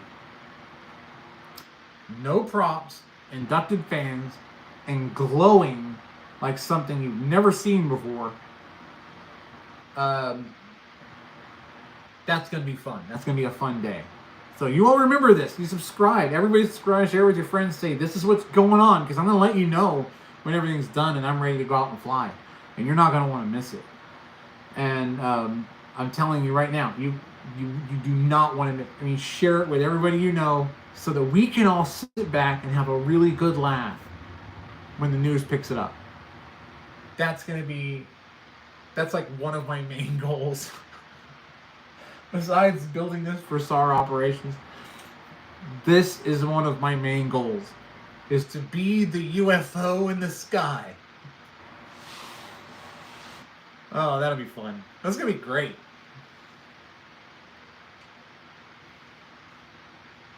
That's going to be so much fun. Yeah. Oh, yeah. And then, I thought about doing smaller drone swarms that had the lights on that could deploy from it. And just start really freaking people out where it's like, oh, there's lights circling it. You know, that kind of thing. So, which I can do because it's big enough.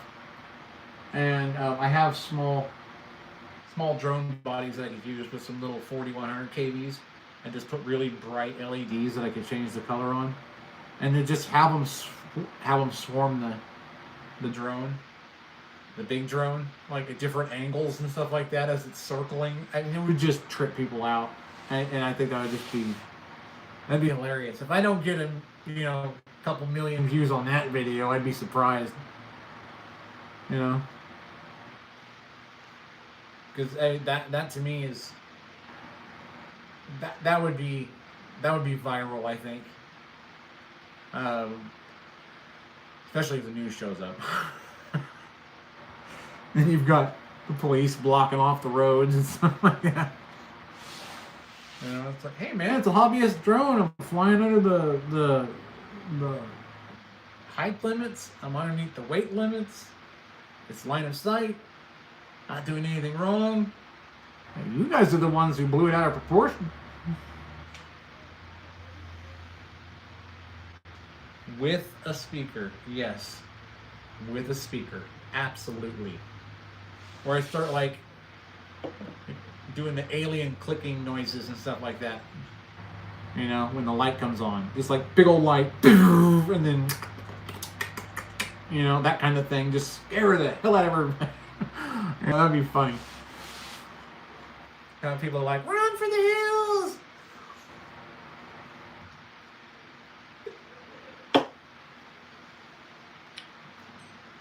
Science World, hi, stop spamming.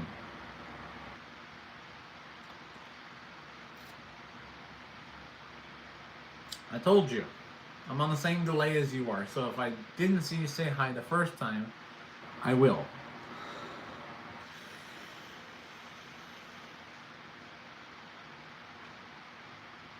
It's okay, science. I get it. Rip.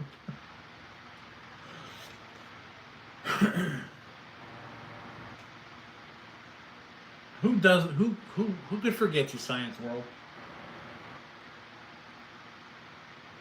Of course, I try to remember everyone that's, you know, a regular around here.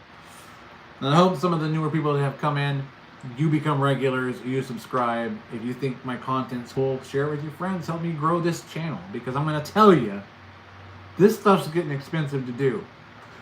So I need to monetize this channel. So go and watch all my videos, no matter how boring they are. And share with all your friends. I wish to be known worldwide. No, because honestly, the idea behind monetization for me isn't because not like some of the other YouTubers, where it's like a girl reacting to videos you've already seen on the internet, and it's just because she's a girl is the reason why she's got so many views, and they're making like thousands of dollars a month or whatever off revenue. I just want to be able to make more stuff for you guys. You know, because when this fan is verified, and it's good, I'm telling you right now, I have built this entire drone, designed it and built the engines, all off of stuff you can get from Amazon. So the idea is that you guys could go, hey, I've got an X1 Carbon or a large scale printer. If I had the STL files, I could do this too. So you'll have component lists, you'll have power supply, you'll have ESCs, the motor I use, STL is available. I'm not going to hide this from you guys. This is what I'm doing it for. I'm making it to where it is a successful flight when the first successful flight happens, and I can prove it with a couple more flights after that, and it's a viable design, which I already know it is. I want to get it in the air first. Then I'm going to give you guys what you've been waiting for, and that's the ability to build a drone that you could probably ride on. I don't suggest it. I'm not saying to do that. I'm just saying I'm a big guy. 6'4", 290. All right? It can lift me. So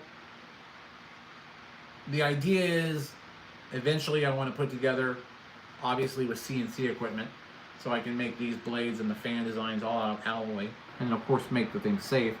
I'm going to make a quad that I ride, you know, kind of not like the air bike that you saw that one guy invented with the kerosene jet engines on it, and it looks like you kind of have to crawl into the front and fold your legs up. It's a cool design and everything, but you can't really haul anything with it. So, I mean, while it's a great concept, I'm steering away from kerosene-fueled engines. I'm going electric, and then eventually leaning away from the lipos to the hydrogen fuel cells, which is why I'm talking to somebody at a company right now about the fuel cell stack that I need for this particular application.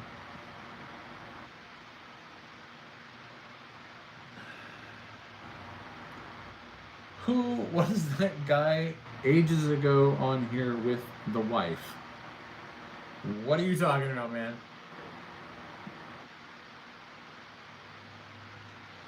Yeah, the Volonair. Yeah, the air bike. That was pretty cool, but I'm sorry. It was designed for somebody that size. I'll bet money I'm not getting on that thing. And it's not lifting me. Guaranteed. So the concept, while it's a good concept, you're still sitting on top of a ton of kerosene to run these turbine engines. And I'm not sure if I want those things pointed right at my crotch. So, you know, it's a brave new world, so some people might like it. I don't know. But for me, it's no. No. The reason why I'm building one the way I'm building it is because it puts the propellers, the EDF, safely in the area where your wheels would be, say on a quad bike, and you're controlling it like you would a quad bike. You can fly at street level using ground-facing LiDAR, camera, so on and so forth, to keep you at street level. And in the event that an engine fails, it will operate as a Y-copter, so that it will compensate for the engine that has failed and fly as a Y-copter to get you safely landed. And it'll have, of course, obviously a lot more safety features than that, but this is purely experimental at this point. So, I mean, I'm not even going to get on the thing when I build it the first time for a rideable one. I'm actually going to get like a crash test dummy that weighs close to my weight and then fly it remotely just to make sure. Plus, I need a CNC machine because I've got to alloy the blades. Because while the drone part will work just fine, they are PETG blades, and they're not going to. The more weight you add that, you have more fan resistance, which not only overheats the motor, but you're also talking about what can the PETG blades handle as far as weight. So,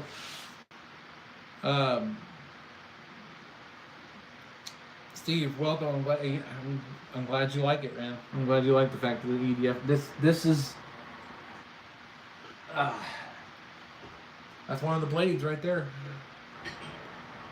So yes, this has definitely been a project, and all of this came off of the X1 Carbon from Bamboo Lab.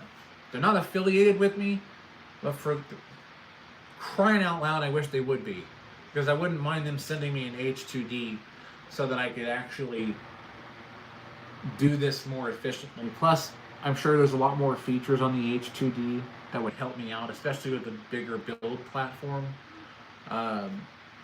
Because trust me, getting the ductwork for this outside of the fan casing on each individual plate, I have to split it in Bamboo Studio and then print it and then put it together. And there are variations between the pieces because they're not entirely accurate when they're split. I don't know why. It's just something I discovered on a large scale. Bamboo Studio does not like me pulling in really big STLs like this when I pull them out, when I, cam them out of Fusion. So ultimately, I would love to have this thing designed, the fan itself, CNC'd. The hub, the blades, everything.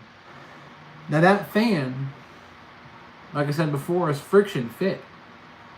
I basically printed the hub separately and then each blade, and then I tapped each one into place with a 0.05 millimeter tolerance, which is perfect for machining if you're doing it out of aluminum.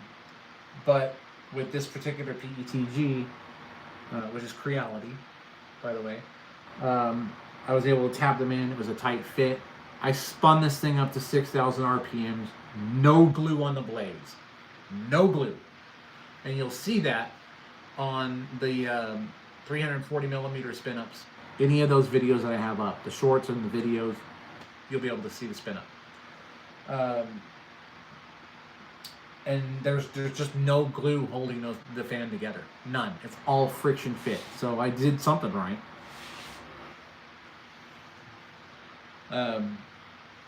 The only thing that's holding it together basically is there's the main shaft itself. There's 6 8 millimeter hardened steel bolts that I have threaded into the PETG through the actual main shaft.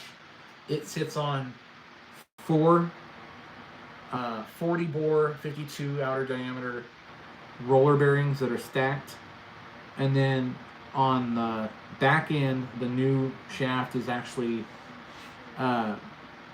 sporting a tapered roller bearing to keep everything nice and straight and level, and to keep it from pulling the fan itself through the hub.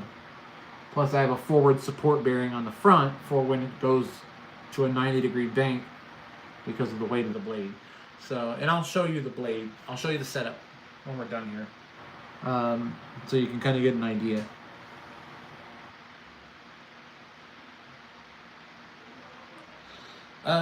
Yes.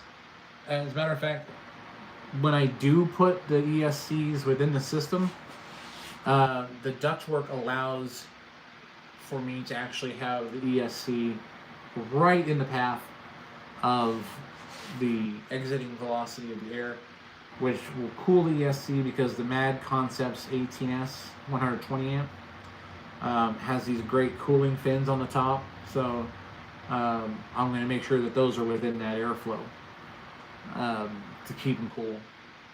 Which, and of course the motor itself obviously is in the middle of the fan, so down below, which I'll kind of show you here in a little bit. And that kind of gives you an idea of how I'm keeping everything cool. It's also one of the reasons why I have 2 variations of this fan. I have the 22 blade that you saw here. That's for planes. That's a cruiser for planes. You build yourself a big F-35, drop that engine in, be ready to go. The one that's sitting on the table, chained down on the top of a 5-gallon bucket, because it's the only thing I have to vertically test from, is an 11 blade configuration with another 11 short blades that will be force air instead of in a compressor around where the actual motor is, to guide air directly in over the outrunner so that it can cool itself. Once this is all machined out of alloy, then what will happen is, like for example, where the bearings are, to keep them cool, there'll be a different bearing design altogether. It'll probably be just 2 tapered roller bearings, and they'll be held together by the fan goes through the front, and then through the back the roller bearings go on, and then you'll have your central bearings, but everything will be alloyed. So on the central hub, this is actually the central hub. So you've got one end of the roller bearing here, shaft goes through here, but on the version that is going to be alloyed, because the rest of the stator that holds this hub in place notch into here. And what I'll do is I'll have aluminum cooling fins going up off of these once it's machined to basically keep the bearing hub cool from the airflow. So that's part of the design. So the end of, let's see if I can show you how this is going to work. So you imagine the fan is bolted to this with 8mm bolts. There's a hexagonal shaft that goes through this, and that kind of aligns everything. It goes through the fan itself, and this is just a test piece, but on the end of this actually has, it's designed for a 6204 or 6203 bearing. Can't remember all the numbers. That the fan, the front of the fan sits in. So there's a bearing at the front, then you have the bearing at the rear. So what happens is this goes through here after the fan's attached, which I can kind of show you here. Like so, right? And then the hub will go over that. There's bearings that go around here. That stack of 40 bore by 52 that I told you about. That'll go over the top of that. The roller bearing goes into this area that I've set here, the outer part of the roller bearing. And then the tapered part of the roller bearing goes over this shaft. Then this is put on. This hexagonal shaft is pushed through to line everything up. And then that's how it's held into place inside the stator casing. This part here is where a steel collet is attached to, which attaches to the keyway on the 60 horsepower motor, the 7070 Flip Sky, and I have a motor mount that bolts down over that holds that motor and bolts into the hub.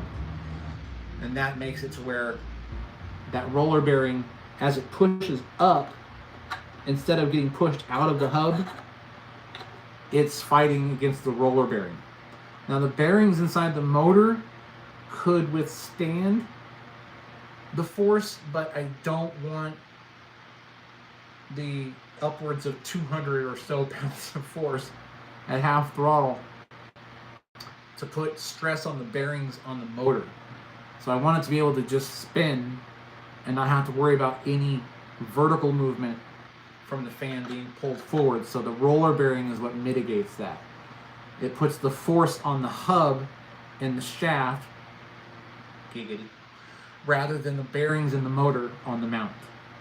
That extends the life of the bearings inside the motor, and it also reduces heat. Now, I will show you.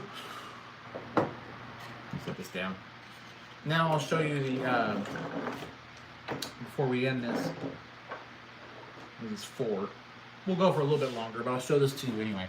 I have to unplug the phone for it. And it's going to tell me it doesn't like that. In fact, I unplugged it. I wasn't finished. Yeah, I know. So this is the setup right here. So right now it's chained down. The only thing I had was a bucket to kind of hold everything in place. It does require chains to hold it in place. And this is the 11 blade configuration right here with the cooling blades right here. Now, I'm going to try and get in there and show you the motor. So bear with me. There she is. Okay. That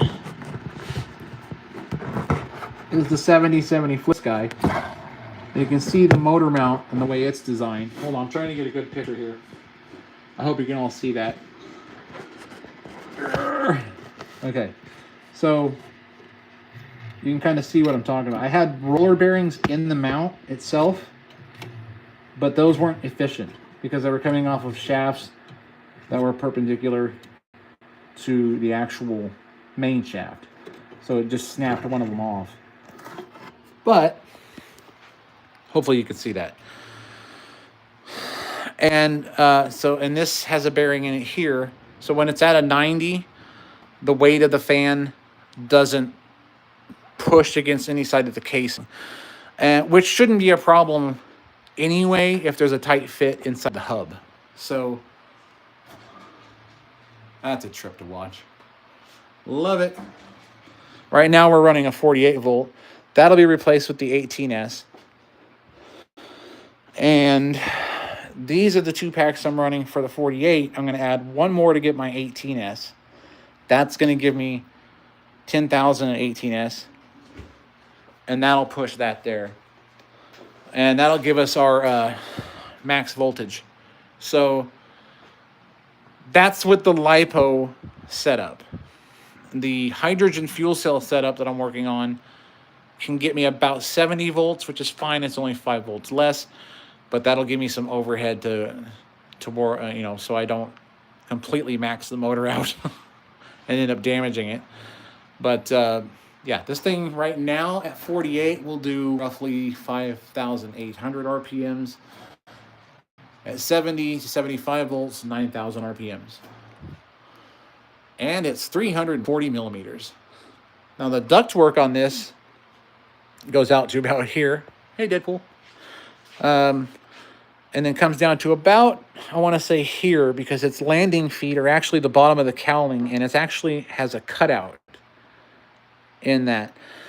Because I don't want to compress any of the air coming out, because that will mess with the flight controller. Anytime you compress air through a tapered exhaust port, what ends up happening is the RPMs that it's pushing don't match up with the reaction in the gyro. So you just want straight linear airflow. So no tapering of the ductwork, but it has a cutout like this that goes up to the mounting system. Then the ESC gets mounted here directly in the airflow. And then the outside of the ductwork has 4 20 millimeter carbon fiber rod inputs that go into the main part of the first quarter of the body, like so. So, yeah, those are already on the plates and ready to be printed. I'm just waiting for a ton of clear PETG here. And then we'll start printing that up. Then I have to get 2 more motors, because I have 2 of these motors to push it. 4 total ESCs, the MAD concepts. And this is why I'm trying to monetize stuff, because this stuff's expensive. And this was a test platform, so I didn't care about it being different colors. But the whole main system is going to be, the whole drone is going to be the clear PETG. And, I do have a buy me a coffee link, hint, hint, just in case anyone wants to donate to the cause. It's not an obligation. It's just a suggestion. But this is one of the reasons why I'm trying to monetize the channel, because, with my income, it obviously is hard to buy all these pieces that I need at once. So, and then we have other projects. This one I kind of threw together. It's ready to go. I just got to get the motor mount off the printer that I just printed. And this is the 170 millimeter version that I had before. That'll give you 28,000 RPM through a 4-to-1 gear ratio that I did with the same motor. This is the mount that spins it right here. And that mounts onto the back here, engages the collet, which spins the planetary gears, which in turn spins the sun gear, which gives you your 4-to-1 gear ratio. So you can do smaller stuff. This ductwork here is just for testing, so you can take that whole engine, pop it into whatever project you're working on, and have a nice fan. This tribute to Katy Perry. Just kidding.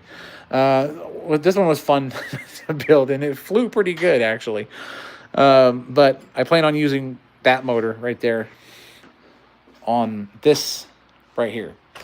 This is all set up and ready to go. Has the servos, has all the batteries and the controller, ESC, and all that stuff in it. It's 4S. I gotta get the push rods hooked up, but other than that, we're flying it straight RC, no flight controller, which means it may not last long, but it'll be fun. There's my Fly Sky I'm working with there. That's the TX16S. This drone that I'm building is for the GoPro specifically, so I have some aerial footage when I launch that drone. So when this one's done being constructed, I want to get some aerial footage and ground footage.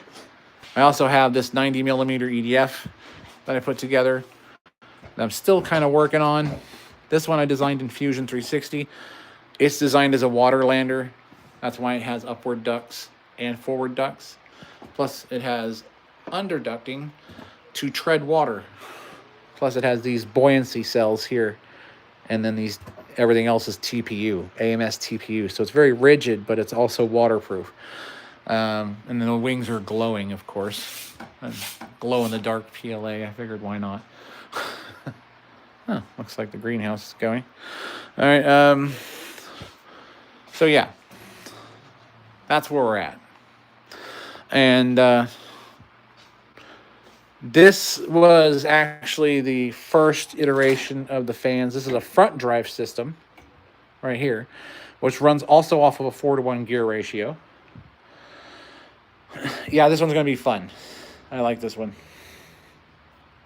I think you're talking about some different air bike, not the Volonaut. No, I am talking about the Volonaut. The Volonaut doesn't have any open propeller. Yeah, I know. It's one of those pulse jet like you were talking about. But I just think that it's not designed for my size. I don't think it's really designed for big people like me, you know. So, you know, because I'm 6'4", 290. I'm not getting on that bike. But this one here is for weight mitigation in the Cutlass Black that I'm doing from Star Citizen, because that's going to be a drone that I do. And that is going to be the articulating nacelles are for the done with the turbojet that I'm working with here. Stators are already printed into that. That's going to be run off of a standard 650 kV and has multiple compressors. That's the original Shrike design. If you watch the concept of that on the playlist, you'll see what I'm talking about. I hope CJ's got his site back up, because I'm telling you right now, this is some great coffee. Get yourself some bitter coffee for bitter people.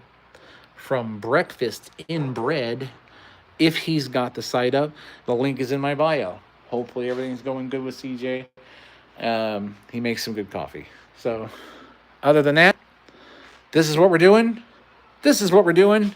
That's what we're doing. And that's what we're doing. And eventually that's what we're doing. And this belongs in the Smithsonian. So other than that, that's the deal, man. That's where we're going. That's where we're going with this project. So the idea is, from this point on, I'm going to be focusing a lot on this drone, this big drone, until it's finished and I do the maiden on that. And then I fly it a few times, get my UFO sighting done, and then after that, we're going to start working on other projects, bigger projects, and hopefully by then, you know, I've made some. I'm going to be honest with you. I'm hoping I made some money off of monetization, so I can keep going. Because the idea is, I want to be able to have a bigger space to work. I need some better equipment. I'm doing my best on what I got, you know, from the VA, especially when you're taking care of a family of 5, you know. This is what I do. This is my job. And my job is not only to take care of them, but to continue on with my work until I can afford to go even bigger. So that's the plan. So I mean, I really hope you guys like all the content. I hope you like the fact that you can get on here when I do these live chats, get to know who I am personally, and not just, you know, not just we're not ending quite yet. I don't want you to just see me on a live like with most people. You see them on a live and they don't engage with you. They don't talk to you. They don't get to know you. They just have some story that they're doing or talking about or whatnot. But realistically, the idea is I want to get to know the people who subscribe to me. And yeah, I know I've got over 2,000 subscribers, but I don't, you know, and it's hard to remember everyone's name, the whole ADHD thing. And the only reason why I say that is because everyone tells me I act like I have it. Not because I personally believe I do, but I think I'm just creative. But I have to get these designs out. Ever since I started sort of hammering away at doing this, it's been a year and a half and I haven't stopped. It's been every day. And it's for you guys, it's for the prosperity of the projects, it's for, you know, for me to get monetization to keep going, to get myself in a better place where, you know, where I own the place, you know, buy some land, build a shop, put a nice modular home on it, or prefabbed or whatever.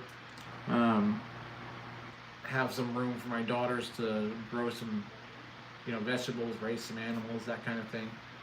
A little bit of off-grid living. I need also a place to land, so I need a landing pad for testing, because I have a much bigger project than this. This is sort of the smaller version of it, I should say. But that's where I'm going with this. I mean, this is all for that end goal. I want to develop something that's going to not only help people, but also, you know, give you a chance to have some fun in the hobbyist market as well as working with SAR operations to give them something that they can, you know, get information from easier, where drones can't get into, where helicopters can't get into, to help people in floods or in fires or things like that. I just want to bring something new to the market that's going to help with that.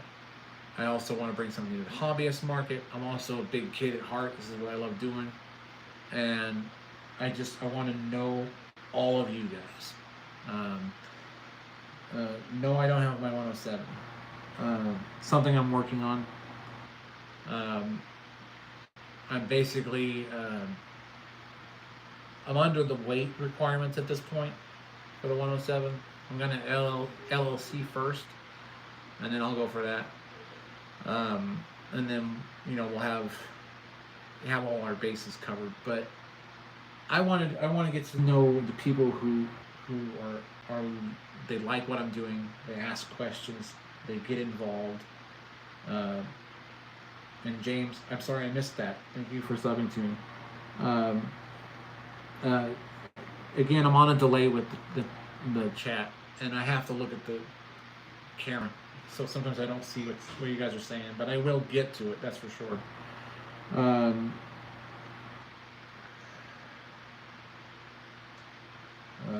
So, yeah, basically that's what I'm doing. I don't want it to just be a channel where I don't talk to the people who are asking questions, or I don't engage with the public that becomes my subscribers. I want you guys to kind of know me personally. I want you to be able to know that I'm going to be doing lives. So when you want to ask questions about anything at all, it doesn't even have to be related to this. We could all just be kicking back, having a drink, if you're old enough, and just talking. Of course, I don't think you can drink alcohol on YouTube. I'm not even sure, but that's why I'm having a rock star. so the idea is just to hang out, chill, get to know you guys, and you get the chance to get to know me and then know what I'm doing and why, and then you all get to see everything first as it happens. You know, that's the whole point. Everyone wants me to do memberships when I become partner, but I don't want to. I'm not gonna. It would make money, I'm sure, but I don't want to force people into having to pay to see some content. Some of the surprise content, maybe. If you guys want to do memberships, it's strictly going to be because you want to support me. It's just that simple. And that's why now, because I'm not partner yet, that's why I had the buy me a coffee link there. Because when people go to buy me a coffee, you know, I go out and I buy more filament to keep going with the project, or I buy bearings, or I buy a motor, or you know, whatever I can get with the money. I don't spend it on myself. I spend it on what I'm doing for you guys. Because my benefits cover my living expenses to a degree. And you know, hey, as long as my family is taken care of and they're eating well, I'm good with just a freaking top ramen if I have to have it. As long as I'm putting out the content for you guys. I'm committed to this. I'm committed to you guys. And that's what this is all for. So, I hope you enjoy the content. I hope you enjoy what you see. And I hope you enjoy the fact that we can do these live chats and really kind of make it a personal experience. Where I'm kind of not only showing you about the project, but you knowing who I am, what I'm about. And that's what I want. I want a public that knows who I am, not just watches my videos. But by all means, watch my videos. That's the main goal. It's about a community. And when you guys want to build this, and I've got this thing proven, and you see this drone fly, you'll have components lists, hardware, STL files. I'm sharing it with everybody. So, and I'm not going to charge for it. People may tell me, hey, you should charge for it. You did all the work and all this other stuff. And I agree with that to a degree. But there's also people who started out like me who didn't have anything. And would love to do something like this and can't afford a lot. So they have to do it little by little. I'm not going to charge them for the STL files. I made sure that you could source everything off of Amazon for this, so that people could go do this. Everything from the ESC to the motor to the bearings to the hardware, the screws, nuts, bolts, PETG, everything was from Amazon.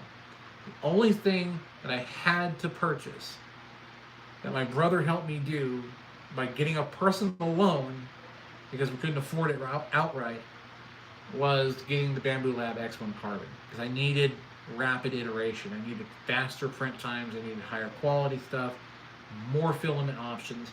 The X1 Carbon was good, and that's why I'm telling you, Bamboo Labs, that I could use an H2D so that I could continue this work and show people what your machine can do.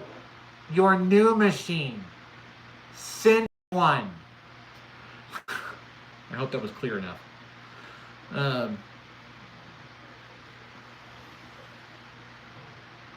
Hey, Mandel. Love you too, brother. Just keep watching. Share with your friends if you like what you see. And it's getting around that time where I have to wrap things up, because I'm sure I'll be like, everyone's going to be like, it's dinner time, you gotta come inside now. And I know it's probably 90 degrees in the garage right now. So yeah, it's I got the fan going on me here, you know. Still gotta get a vent from the house into the shop so I can be cool. But I mean, I'm in a rental.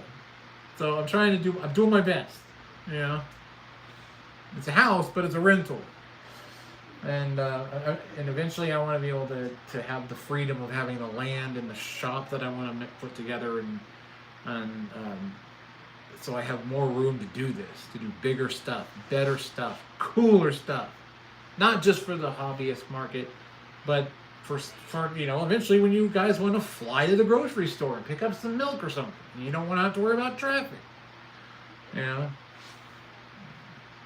Obviously a lot of infrastructure will have to go into that, licensing, so on and so forth, but I'm going to make it happen. So that when you get on your bike, your quad, your hover quad, you could feel like you're just something straight out of the, pod racing on Star Wars. It's like you're going to the store, you're over the power lines, you fly into the parking lot, find a space, come down nice and slow, land, park it, turn it off, go in, get your stuff, come back, get on. Forget traffic. You don't need that. It's a straight shot to your driveway. I mean, that's what I want to do with the quad. Obviously, there's going to be a lot of stuff I have to go through to make that one, pass specific regulations so you guys can have it. But that's one of the goals. So, yeah. That's the plan. So, before I close out, I want to say a thank you to everyone. I appreciate every single one of you. I hope that you guys found it interesting enough to subscribe, if not for the content, at least for the conversation. Because I do this occasionally where I have, once or twice a week, I'll have a chat where we just kind of sit and hang out and talk. And I hope that brings more of a personal touch to the channel. I don't want to be out of touch with my subscribers. I want them to enjoy the content and know who it is, know the guy, who's doing it. That's the whole point. So I hope you've enjoyed everything that you've all seen today. And before we close it out, I'll show you my painting. I'm just kidding. Yeah, it is my painting, but that's not what I meant. Hi, Deadpool. Just remember, everything I do here is for you guys. It's for me because, again, I'm a kid at heart. But it's also for you guys. So, whatever you do, always remember that DPC is here to make something new for you. Don't forget it, because I love all the support from every one of you. Love every single one of you. Subscribe, share it with your friends. Donate if you want to. You don't have to. You're not obligated. But if you got deep pockets, let me in. Other than that, I love every single one of you. I thank you for tuning in. And I will see you again when we do our next live. Definitely our next spin up. Until next time, you all have Excited Honeybee. Hi, how you doing? We're just ending. I'm so sorry. But I would like you to know that I appreciate you. If you have to, rewind so you can see what we're talking about. And I love every single one of you. I will see you again. So from everyone here at DPC, thank you and good night. I will see you next time. Love you all.